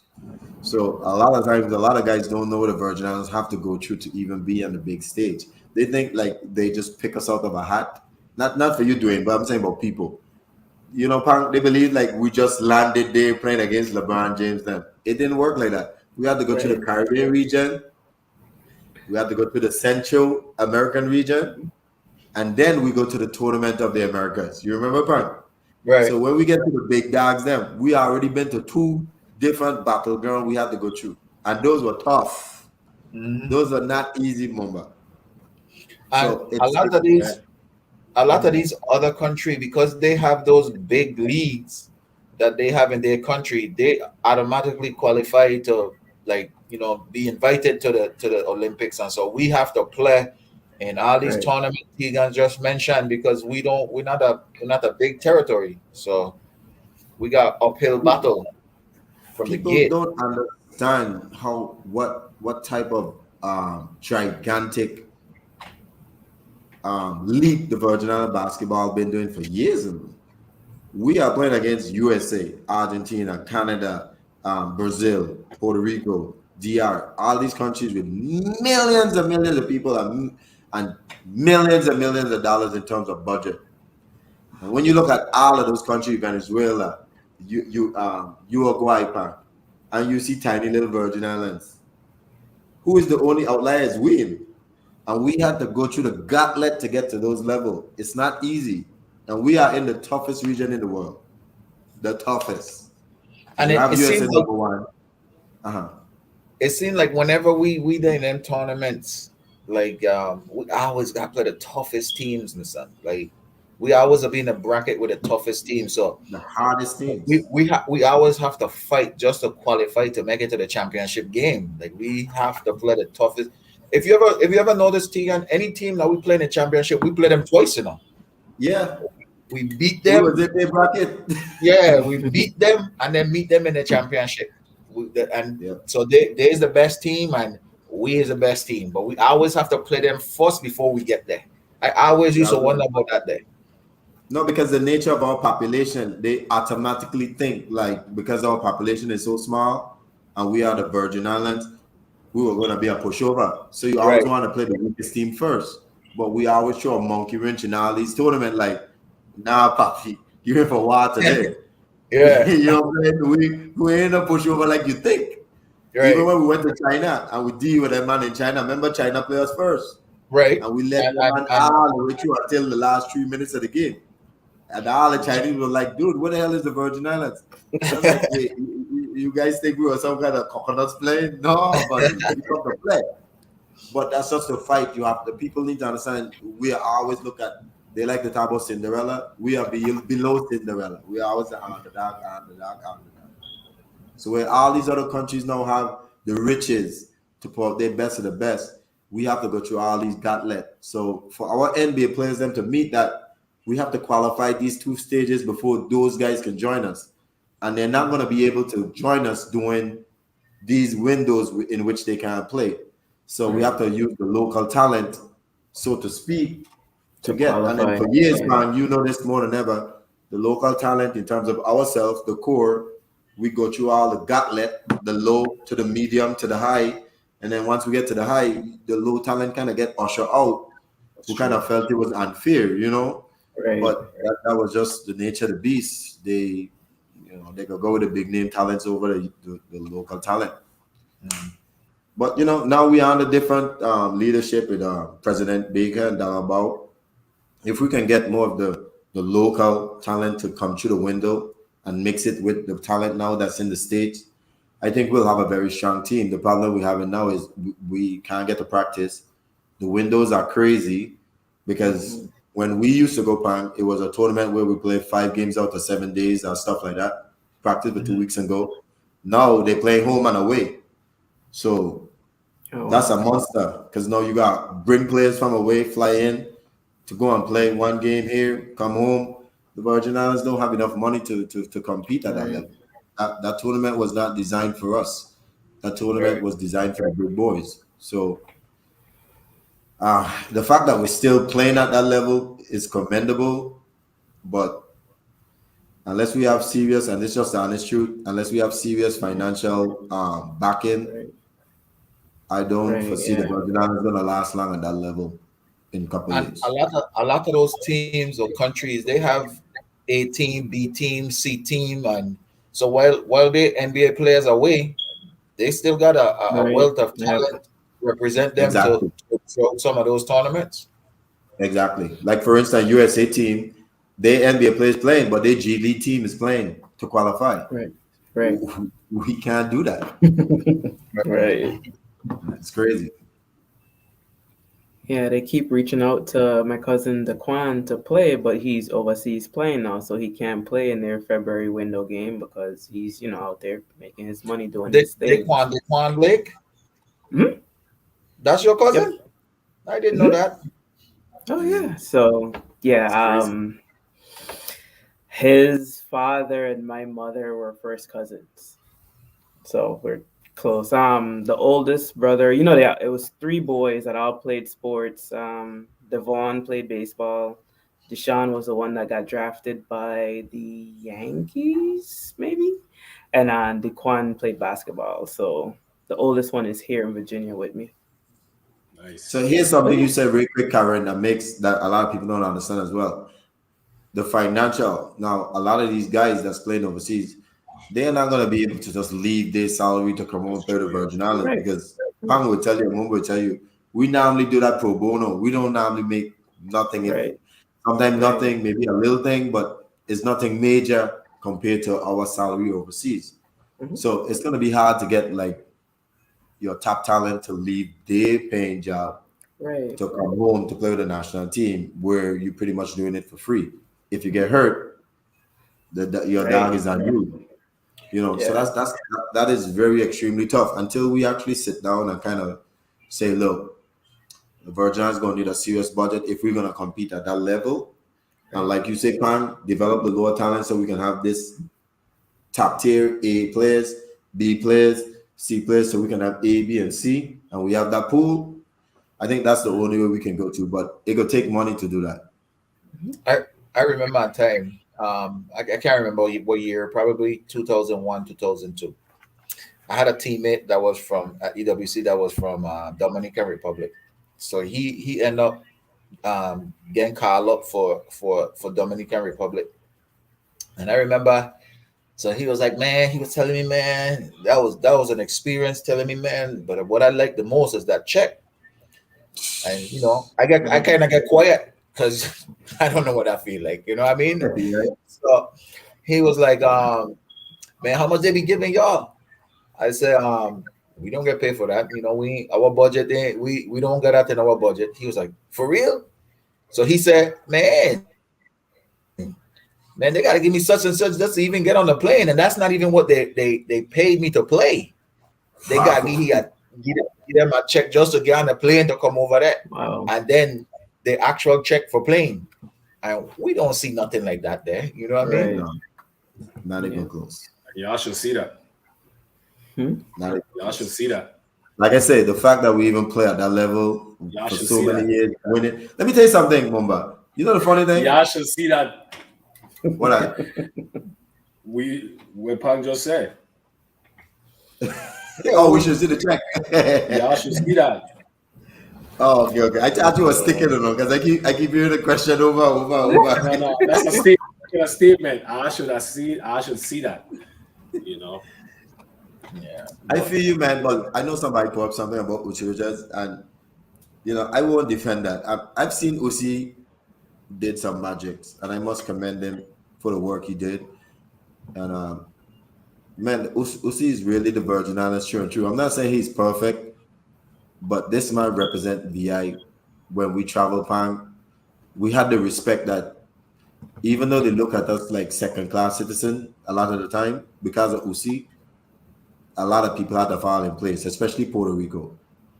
And like I said, nobody is perfect, but Uchi was really embedded in it true and true in terms of trying to put the Virgin Islands on the map, which I think he did.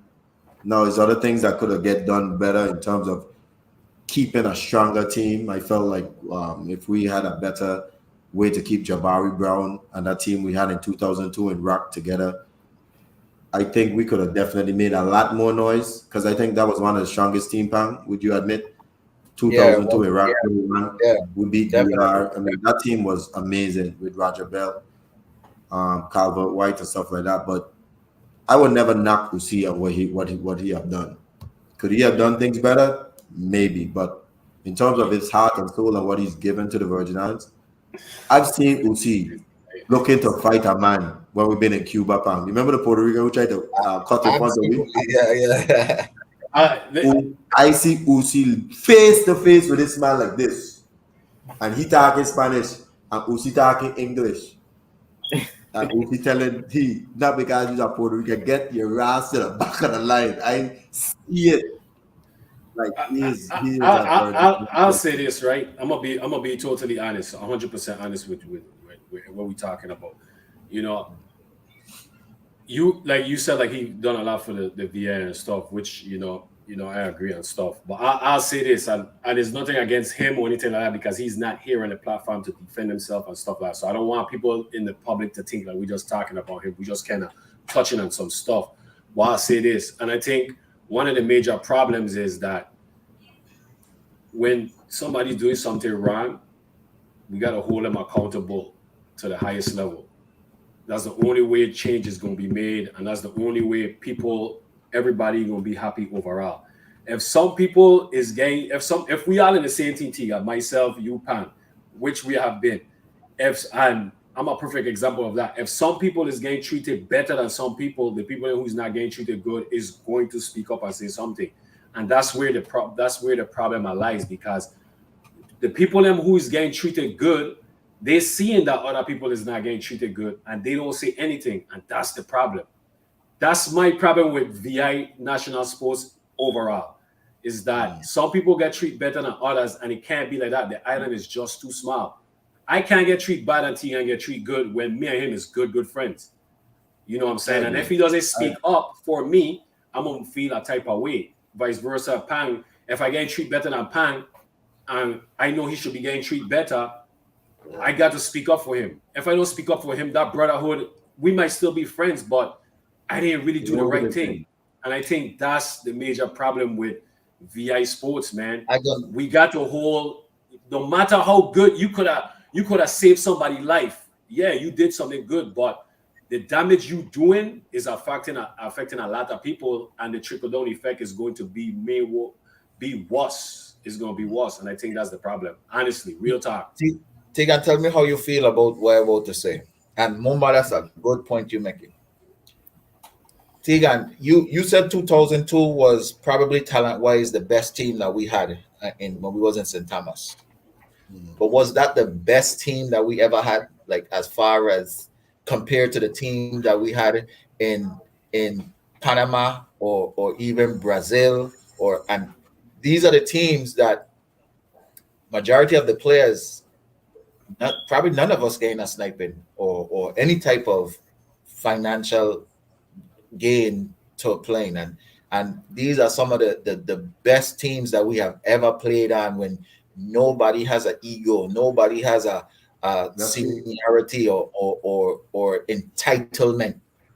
You know what I'm saying? You know what get to come here, or no, some of the I best team think when none of us getting that treatment that Mumba talking about. You know what I'm saying?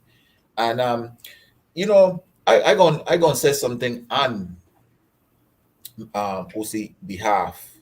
Like over the years, Usi ain't like he wasn't like always over the years he became more than the president to us. You know what I'm saying? Uzi became like a brother, like a friend, and once you get to know Uzi, and once you Uzi see that you fighting for the same thing, you don't get no more problem with Uzi. He is a smart person. I'm gonna start there. Very intelligent, and he is like a chameleon. This man could survive in any environment. Like people don't know, this man was the president of FIBA. Mhm. Like this man is the president of all of FIBA. I had to see FIBA on TV, and Virgin Islands don't be in the mix. So even when we ain't there in the play, he is still the president of what's going on with FIBA. You know what I'm saying? So like people could say a lot about Uzi, and like Tiga said, he ain't perfect. He has probably gotten a lot of things wrong, but he is all for the Virgin Islands. You know what I'm saying?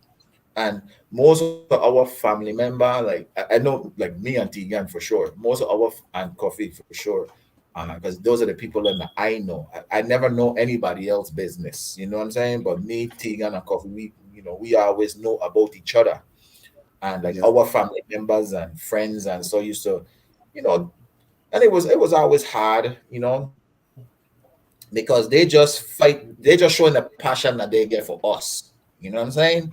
And sometimes you always gotta tap them down a ledge, you know what I'm saying? Like it's not really like that, you know what I mean? But as we grow over the years, we became to know the ins and out of what a God, what What OC, it takes. Ronnie, all what it takes for them to even get we on a plane or Mhm. even get we in a gym. This man is a president of FIBA in the whole world, and we can't even get a gym to practice in on the Virgin Island. Imagine. Yeah, imagine in your own country. You see, somebody put this comment up, and that's my perfect example with my situation and why I was saying. And that's why I started out before I said what I said is that somebody's not here to defend themselves. So I don't want anybody, any other viewers, them to be thinking that, I'm coming out negative at anybody. Because, like I said, he ain't said his side of the story or anything like that. I'm He'll just be a saying good that guest. He'll be a good guest. What do you think? like I'm gonna say again, you see what this person right? Unless you went again, Mr. Anderson, like me, that's when he showed me his true colors. I remember what I said before I started talking. I said, I'm just saying, from my situation, this person went through why I went through in a different perspective. His perspective and my perspective is different. And that's what I'm saying. What I'm saying is like I really don't care how much good you do for anybody. But you can't, if you do bad and you do good, we all do bad and good. But the bad that you do is affecting people's lives in a major way. And what I'm saying is this, as a teammate, and this is me, if I see my fellow teammate is not getting treated as good as me, then that's going to be a problem. It's not fair. It's just not fair. That's just the bottom line. I don't care if you donated $100,000 to anybody or whatever you do. I'm not talking bad about the person. I'm just speaking the truth. And this is the problem that we have with the Virgin Islands. I'm telling you guys the truth. This is not just about UC. This is about other individuals in the Virgin Islands. I'm telling you, that's the problem. That's the problem is that the athletes don't hold these people accountable for their actions because some people are getting treated good, so they just be quiet. That's the problem. and it goes back to black. That's where it goes to the African American society. It's the same thing. If you come out the ghetto and then you make it to the top, and you are a millionaire, you rubbing shoulders with all these executives and stuff like that, you forget about the people that you come up with. It's the same thing. It's just a different circumstance. And that's what I'm trying to say, man. It's never going to change. It's never going to get better because you guys say, like, man, we got to fight for this. We got to fight for that. That's why we got to fight for all this stuff, because the people who get treated good, they don't say anything. And then the people who get treated bad, when they say something, it makes it look like they're the problem. And they don't get called back. Huh? And they don't get called back. They don't get called back, and nobody pick up for them, and everybody just be quiet and stuff like that. That's wrong. I just feel like that's wrong. You know what I'm saying? And like I said, he's not here to defend himself. I don't know what goes behind the scene and why he have to fight you and the sacrifice he have to make. So like I said, I think that's what I'm saying. I think that would be a great interview if we can reach out. But it would only be great, Tegan, if he's candid though, you know. If he just be honest with things, you know, it won't be great if you know he's probably come out and just do defending and stuff like that. Right, you know, just I get what you're saying. If you just want to come on and talk about, I think the background and understanding what it takes, like you said, Pan, people have no idea to put these teams in these competitions from the Virgin Islands at these level, and then I think those would be great information for the public to understand. That when you see the Virgin Islands going out there and play, if you don't feel proud to understand how they even belong in the arena with all these other different teams, then something wrong with you and your patriotism, because it wasn't easy. And I think you would be a great guy to explain stuff like that. In terms of Sylvester, I think that would be a good one too, because I would like to ask him what went on in Barbados between he and Mumba. Mumba still got the fire in his eyes. I'm gonna be okay. I'm gonna tell you guys this, right? I'm serious. I'm dead serious, man. Honestly, real time. Serious too? I would like to ask you that. Listen, the reason why I started playing, I'm gonna tell you the truth. The reason why I started playing basketball is because I wasn't selected for the 30 to 15 senior league all-star team. And Genix was very upset because there was a lot of favoritism. There was a lot of family members choosing their kids and stuff like that. And that's my point. My point is that people get rewarded. Some people get rewarded for not doing anything, and then others get rewarded, and then they see others not getting rewarded or not getting treated equally, and it just develops this cancer. The VI is a big cancer when it comes to sports. It's a big cancer. If you guys really sit back and really think about it. Look what we are today, 2022, and look what we was in 1995, 1993, and stuff like that, and where we was 1999, all the amazing talent we had and stuff. But look what we are today and stuff like that as a U.S. territory. We don't even have a national basketball stadium or baseball stadium where we could hold qualifying Olympic games for basketball, baseball, soccer, football, whatever the case may be, because if we have those fields, we could hold other sports like track and stuff like that. We don't have none of that. If you really, really think about it. Except for soccer. Except for soccer. And because that was more of a business decision more than anything with the soccer stuff. And that's what I'm saying is like these little problems that we haven't turned into like major problems, man. We gotta hold people accountable. I don't care how much you did, right or wrong. It's about the future for the Virgin Islands. It's for the future of Virgin Islands. Like, I'm not here to downgrade him or anything like that. But facts is facts, man. Facts is facts. I only played at the national team one time. One time, it was because of that situation with Sylvester Anderson in Barbados and who runs the VI basketball and stuff like that. One time. You see what I'm saying? Wait. But I never played for the Virgin Islands national baseball team, and I played professional baseball for 7 years. So why is that? Let me ask a real question. Wait. We'll get to your question. But this is my question to why that had never happened. Because of the politics of favoritism. We could never win or never succeed when we have individuals like that in the office. And that's real talk. This is real talk. It's true. I mean, if you play with a major league and you never play with a VI baseball team, that's sad. My question is, you never get called for baseball? I never get called for baseball, and I never got called back for basketball. And you never get called back after Barbados? Barbados, I never get called back. And that's my point. I'm a young individual who has a dream, raised by a single mother. Think about it. All I'm doing is working my butt off. And that's what I'm saying. If everybody's supposed to get paid, everybody's supposed to get paid equally, whatever the case may be. Ain't nobody supposed to be get treated equal. I mean, somebody's supposed to get special treatment and stuff like that. The Virgin Islands, we not at that level yet to do that, man. Like you gotta respect it, man.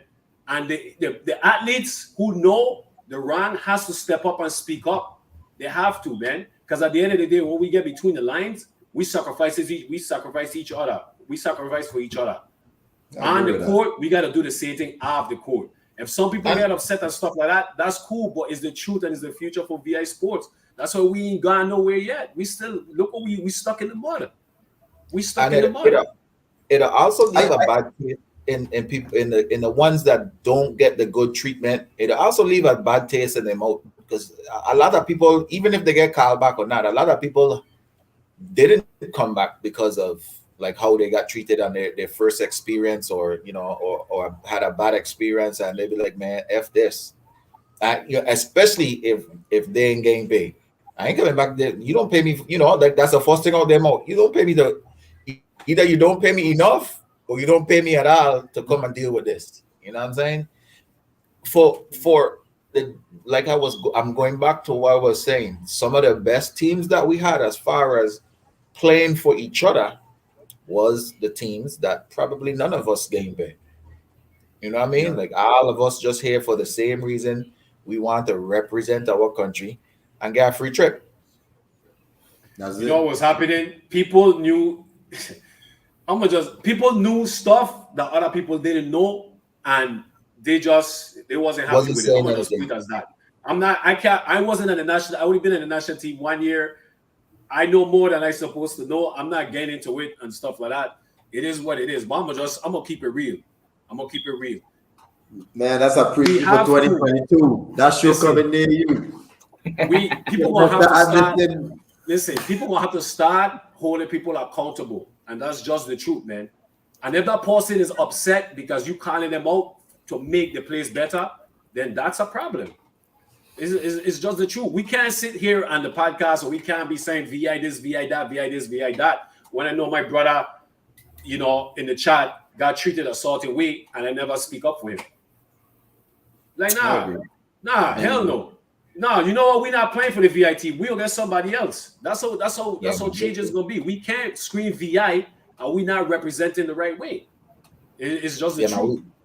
We definitely needed a coach that didn't come to the Virgin Islands to play golf up in Carabola. I got You know what I'm saying? So it's just the truth, man. You playing with people's lives and you playing with people's future and all that stuff, man. And you don't really think about it, but you know what I'm saying?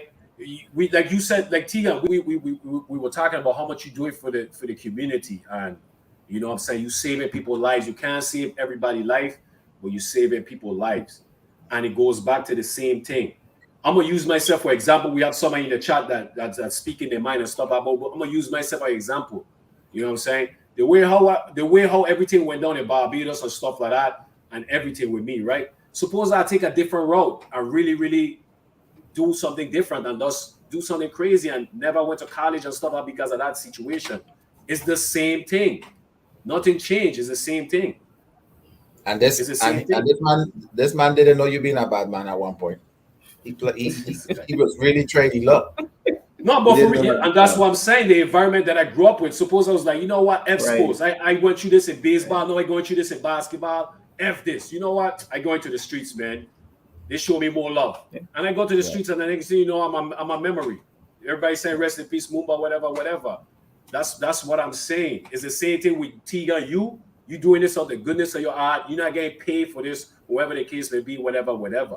You know what I'm saying? But this is the same thing at a higher level. Let me ask you a question, Mumba. Let me ask you a question, and we're gonna jump off of this, and then we're gonna try to close it up because we done over 2 hours. But do you think a lot of us was when we was a freshman or a rookie on the national team? You think a lot of us is a victim of the times because these are like these old school coach. You know how like when freshmen went to college, unless you're like a grade A talent, you have to walk your way into your stardom role. Like the freshmen come off the bench and they the seniors play. Do you think we was a victim of time because they don't have that anymore?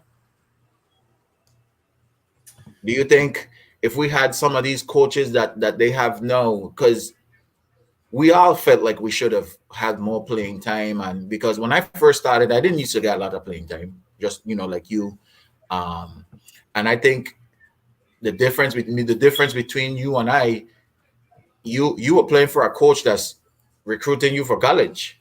When I leave Yeah. you, me gonna see this coach. You know what I'm saying? So wherever grade boy that ain't gonna be gone by the time I 2 weeks in, and when I gone back to school. You know what I mean? But Yeah. you would have had to you would have had to take that grade to school with you. But and I think you probably realize that is this how it's going to be? Yeah. And like, Yeah. you know what? You, I taking a different route. Pang, I'm gonna be honest with you. Like with with me, one thing with me, I give respect to my elders and stuff like that. So when I came into like the VI national team, I was just happy to be there and stuff like that. I hear about Cowboy White and all these people, and the first time seeing them playing and stuff like that. But the thing is this though, like in practice, I was doing my thing, like I was holding my own. I felt like I was an asset to the team. I felt like I played my role. Like I know I couldn't shoot and stuff like that, so I wasn't that type of player. You know what I'm saying? I was a versatile basketball player. I don't need to score a lot of points. I'm gonna give 100%. So I fit in perfect with the team. And nobody wasn't dominating me in practice and stuff like that or anything like that.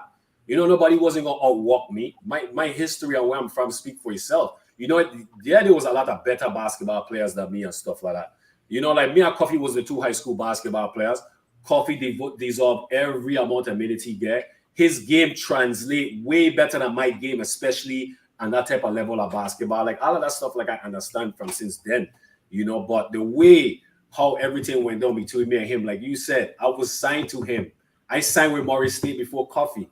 You know what I'm saying? So I was signed to him. My communication with him, we didn't have any type of communication whatsoever. I can't sign to your school, playing for your team, playing for the VI national team, and we can't have no type of conversation. Like, man, like you're not gonna try and encourage me any type of way. You're not gonna like, hey, Mumba, I understand you're not getting minutes. I know you coming to Morris State next year, blah blah blah. But boom, boom, boom, boom, boom. No type of communication, nothing. It was just like, okay, we sign Mumba. Okay, we get Coffee. All right, we don't care about Mumba anymore. That's where it was. You know what I'm saying? But I understood that. And this is the thing again. No, I'm cool. There ain't nothing to understand. That's not cool at all. But this is the thing, Pang. Like I was upset and all that stuff, yeah, but I only could control what I do. I can't control what you do and the decisions you make. That's your school. But one thing I wasn't going to your school anymore. And he knew that. You know what I'm saying? But the only thing I disagree with was the fact that it wasn't no type of communication. It took Tyrone Alec to say, like, hey man, you gotta put this guy in the game. And then I go in the game and I get two steals back to back, whatever the case may be. But and then the higher heads and stuff like that. It's like they don't talk to you like you retarded or stuff like that. Like because they in power, they think that they could just tell you what to do and do whatever you want and stuff like that. But the main object of the whole situation is that they didn't care about my future. That's the most important thing that everybody keep missing. Is my future is on the line. Is my future. My future on the line. That's what it is. You know what I'm saying? So that's how come I am who I am today, because it's like, damn, like you are an adult. You don't really give a F about me. You use me to get what you want, and then it's like, okay, we don't care. And other people know about it too at the same time. So it's like, what kind of society we living in? If I'm screaming VI and you screaming VI, but you treating me like I'm an enemy, are we really screaming VI together? Who really screaming VI? Because I treat you right, you treat me wrong, but we both screaming VI. So who really representing VI? And that's my point of the whole situation. You see what I'm saying? That's my point for the whole situation. I could have said, you know what? F the VI. I don't want anything to do with the VI. So I ain't doing nothing for the VI. And that's what a lot of individuals do from the Virgin Islands because of the situations they go through with the VI. One thing you can't do, you can't take away that pain and that burning feeling when somebody calls you that in that point of time in your life and stuff like that. You know what I'm saying? And that's just it. People who got treated good, people had it good the whole time. They just would never understand the situation that myself went through, Jabari went through, Zoro went through, and the Harbor went through, and the list of other people who went through. And each of us went through different stuff. And I think that's the problem. Again, we just got to hold people accountable. We just go have to hold people accountable in order for us to move on. The only thing I can say about the situation, Mumba, I'm happy, first of all, that you didn't go back to the streets. Thank God. Right. You're bigger and stronger. But I'm just gonna be honest with you. You was a martyr. I mean, basically, they, like you said, they just wanted coffee, so they needed to sign somebody to get eat. So, hey, I mean, it's unfortunate it happened to you, but we were talking about your son in Kentucky. Whatever you just explained right now, that's how it is at Kentucky. It's a grimy world. It's a grimy wall. It shouldn't happen with the VI team because we're all representing a nation. But once you get to that level there too, with Kentucky and the NBA and overseas, I've lived that every day. So everything you explained to me is nothing new. I've had people go to people and talk about me shooting too much and we winning the game. I ain't passing to them. I looking them up and we winning. So, I mean, it's something new for me though, because even though as good as me and Mumbai is, I gonna be honest with Ayo. Some of the things that he's saying today is the first I hearing of it. Like I didn't know the ins and out of the falling out. I didn't know the details. And you with your interview, you touch on it a little bit. But I even think you said things today that you didn't say on your interview, Mumbai. Because go ahead, my bad. Sorry. I didn't know about the Mata business and like you was the what's the word? Yeah, man, you could say, man, listen, I'm not saying like that, but I'm saying it's the truth. It's the truth. And coffee. It's the truth, though. though. He's there for him to feel comfortable. We probably need to get a VI guy. They did it with Jabari too. Akin will come on and tell you. Yeah. When they did Jabari, when he signed with FIU and they signed Akin, it's just to get. They really wanted Jabari Brown, but Jabari Brown and Akin is best friends. You ain't gonna get one without the other, so you just gotta sign both of them. But they really want he. They want he. It works like that sometimes, and I must be honest, it works like that all the way up to the professional level. Is something I've seen. Like that, man. It works like that, and again, like I said, man, like I said, that's cool. Like I have no problem with that. My issue with is the communication with him. It's just the communication. I want you to keep it real with me. Just keep it real. Like I don't have to wait 10, 50 years for somebody to come out their mouth and say, you know what, man, they might use you to get coffee. Like I know that already. But episode 5, cool. Sylvester Anderson could be a good one. Mark your calendar, but for real though. No, but for real though. We need to reach out to him. Listen, it's cool. Like I'm over it and stuff like that. But the thing is the most important thing about my point of view, my story is the fact that people who know, they have to hold these individuals accountable. That's what they gotta do. If we want change, we gotta hold people accountable, and that's what I'm saying. You know what I'm saying? And that's just the truth. Like we have a lot of important allies who went through what I went through and the different way and stuff like that. But but it is what it is, man. You know what I'm saying? Well, thank you for your passion on that subject there, Mumbai. I hear the passion in your voice on that subject there. Yeah. So for sure. Because that touch you to the core, because if you get Usian, I'm gonna say the same thing. I'm gonna be passionate the same way. If you get Mr. Anderson, I'm gonna tell him the same thing. Like I'm gonna tell him the same thing. Like nothing ain't gonna change. It's about the prince. It's about the principle. Like you can't be walking in this art and act like you do everything right or you do anything wrong and stuff like that. You see what I'm saying? Like, nah, we're not gonna play that type of games. You know what I'm saying? Be honest. Like, just tell the truth. And I wear it on my sleeve. I'd be like, okay, cool, and life goes on. Right. If you want to play like a fool and stuff like that, and then you want to use VI for an excuse, then we have a problem. Because at the end of the day, I's a human being first before I's a VI. You see what I'm saying? And that's just the truth and stuff like that. And it's just for me, like I'm speaking for other individuals who went through why I went through and stuff like that, because I've spoken to them and stuff like that, and they told me this side, I told them my side and stuff like that. But what I'm saying is that people have to hold people accountable if we want change. And I that's think we just need the a bottom part line. two because I'm anxious to hear what happened with baseball, but we ain't gonna touch that right now. No, man, it ain't really matter with baseball, man. Baseball is baseball. Again, like I said, people home in sports, people are just bad-minded and people hold too much grudges. At the end of the day, people have to have your mentality, Tegan. Everything is for the kids, and we just doing it for the kids, and we want the kids then to achieve their dreams. As the kids then get older and they get better, you just incorporate what they need to do to be successful. If you have a guy who's going to be a point guard, he's going to be a point guard. If you have a big guy, he's a big guy. Whoever work with him, work with him. Nobody should be holding grudges and stabbing people and stuff like that.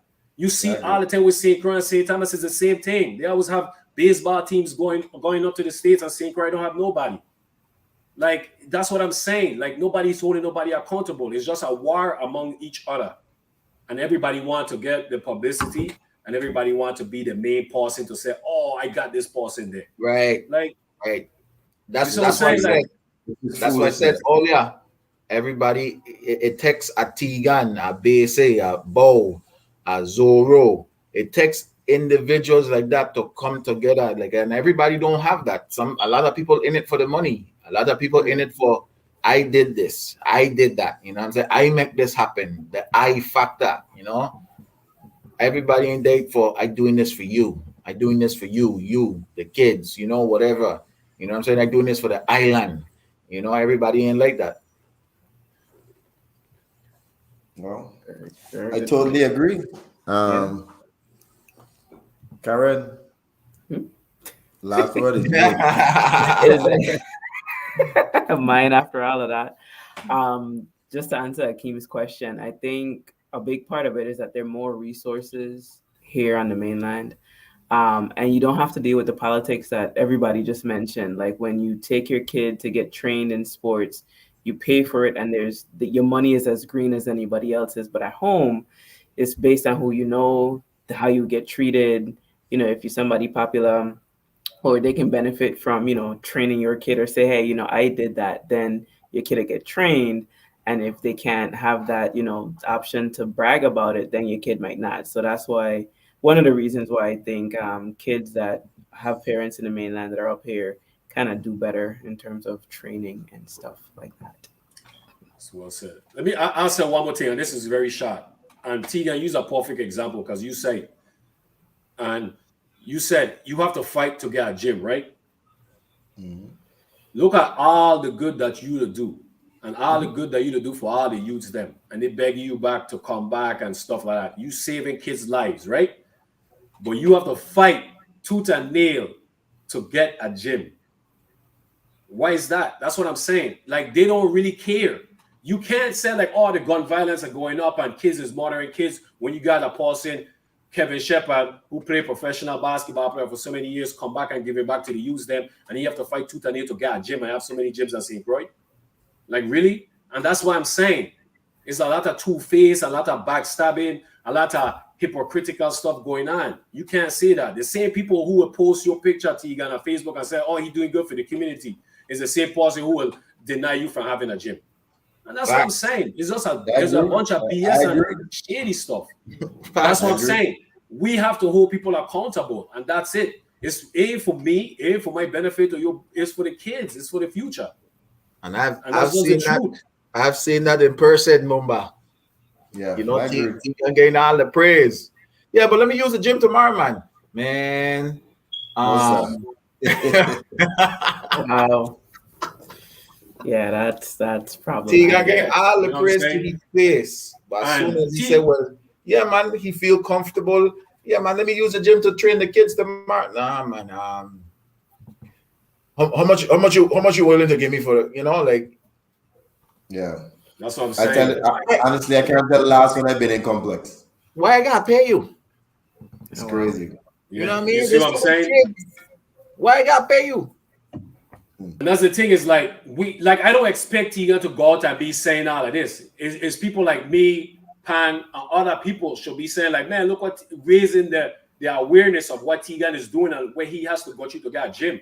Like if the public and people start yelling and screaming and all the parents them that Tegan doing for their kids and stuff like that come out and start talking and raising awareness, then they put more pressure on the people them that's up in charge to really give them access to a gym where the kids then could go to the gym and get out the streets and get out of the house and start playing video games and probably robbing and stuff like that. That's what I'm saying. Like he doesn't have to fight for it.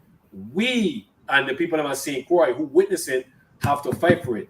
It's the same thing with the VI national team. If you see somebody getting treated bad and you know they should be getting treated better, you gotta speak up. It's the same exact thing, nothing different. It's just a different situation, but it's the same thing. And that's like when you're tight in the national team, Mobalo, you're tight in. It's the truth, bro. I've been on that trip to Barbados. I've been there. I don't stand up for you. Pang had your back attack. Pang was too busy making crank call with Jamaican and I can. No, but you see, we were young, you know what I'm saying? And it's all about learning from your mistakes. You know what I'm saying? It's all about learning from your mistakes and stuff like that. You know what I'm saying? So like I ain't holding none of my teammates them accountable for anything like that. You know what I'm saying? I just feel like if we know, but if as we adults know, if we know wrong, we gotta speak up and we gotta make it right. Definitely. You know what I'm saying? Yeah, like and the VI should make you the ambassador of basketball for the Virgin Islands, like the ambassador. And that's just real talk. We can't have somebody who donating and doing stuff for free and coming out of his pocket left and right non-stop. Like, remember the young lady who reached out to me and be like, hey, I'm coming home and stuff like, can you train my son? I was like, man, I don't live on St. Croix anymore. Tegan there on there. So I passed her on to Tegan. And Tegan walked with her son. She had a great experience. And I think that's what it's all about. It's like, you know what I'm saying? Yep. Tegan should be the ambassador of basketball. I don't really care how many people put years and stuff like that. He just have the experience. And I just feel like they should just work together with him and just make everything better. You know what I'm saying? But look what we are today. So we just have to raise awareness. It's not that bad. In terms of St. Thomas, we don't know much because we don't live there. But St. Croix, thank God, the coaches them are more coming together here.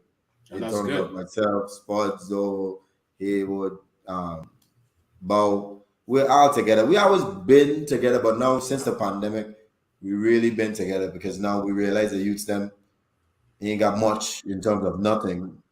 And we're doing our best to try to train Baker same way. And so we got a little thing going now in St. Croix. You know, it'll be good to find out what's happening in Iraq, but in terms of St. Croix, the coaches are a lot more united. That's good, man. That's good. That's the only way we're gonna win, man. And this is not Mumba bashing anybody. Mumba is bringing up some valid points, which will help to make it go better going forward. So we ain't here to bash anybody, and you know we just want to shed light on the injustice to give people ideas of how we could correct those injustice and move forward to make the situation better. Who said protest? Nah, man. You know, it's just, you know, it is what it is, man. I'm gonna just keep it. I'm always keep it a buck, man. I'm always keep it real. You know what I'm saying? Like I ain't that's what we here for. Yeah, but I'm gonna just keep it real, man. I'm gonna keep it real. The people who have a problem with what he's saying and stuff like that, and if they twist my words and stuff like that, I don't really care because they didn't really know me. You know what I'm saying? So exactly. I don't really care and stuff like that. Anybody who know you knows better. So right. You know, and that's why we keep it real on the Elite Podcast, man. We share all different views and we connect. You know, we really have really great chemistry, but you know, even though we'll talk about so many stuff, sometimes we get in deep in many things. And tonight was a very deep show. We were supposed to only go for 1 hour and a half, and we got already going for 3 hours. Are you sure? Yeah, man. Are you sure about this 2 hour thing? No, it'll be 2 hours, man. This is totally different, man. It's totally different. You know what I'm saying? Jabari was in the chat, so Jabari pretty much said when he come on and stuff like that. So we definitely gotta get in touch with Jabari and try and get him on and stuff. Definitely would love to hear his story and everything, man. You know? Big up Jabari. We dying to hear from you, my son. So glad that you was able to chime in with us and give your comments and your views, and all of that is needed. Again, I love these are things that happened 10, almost 20 years ago. So, you know, Mumba was passionate, but I know he ain't holding no grudge. You know what I'm saying? But No, I love, man. him I love. passionate about the situation, his situation. He passionate about the change Right. that he So wants it's to all see. about. Right. Yeah. I Well, want to I see the know everything change, about and I want to Jabari. see. I want to see at least they should really and truly real talk. There should be a gym open. It should be a gym where people like Tegan Bass and whoever is doing the walk home, man, to get access without any type of hardship. So the kids them Well, could Miss go Bryson made together. a great point. We do need a community gym. Right. We need to just get away from the schools because the school principals them are responsible for the gym, and for some reason they kind of think the gym is their homes. No, don't know why, but hey. But if we can just have a community gym, man, every place in the world has it. It's just us. You in Puerto Rico right now, I'll get a gym in a heartbeat, Yep. easily. Well, it was one of the principals them need to see. Man, I'm tired of talking about this BS, man. Jabari Brown. I can't wait for Jabari's interview, though, man. Jabari's my ace. I mean, I so wish I could have played a lot more years with Jabari. That was one of my favorite players to play with and watch. I can't wait to hear his story because I know for sure Jabari was one of the best players at the time from the Virgin Islands, regardless of what position, wherever. He could run like a god, shoot like anybody, jump as high. Man, I wish we had a lot of tapes that we can put in so people know who Jabari really is. So Yeah. I know how it be me and Jabari. So it's all good. All right, Karen, you go close me out. Wait, before No. before Karen, before we close you up, let me shout out all the viewers that tuned in today. We missed you guys. I Yep. appreciate you guys chiming in the chat. If we missed any questions, we definitely apologize and stuff like that, man. So like I said, we're just trying to build for the future. Carry on, Tegan, sister and stuff. We got this thing going on with the CBA.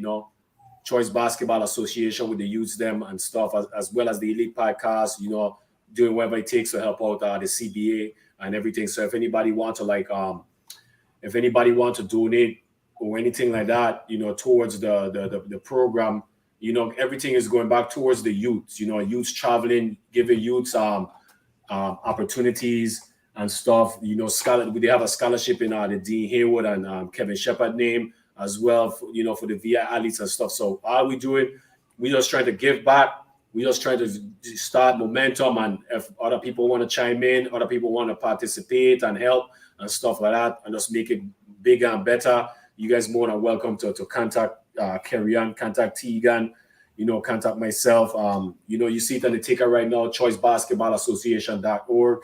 You guys could go and check out the website and stuff, man.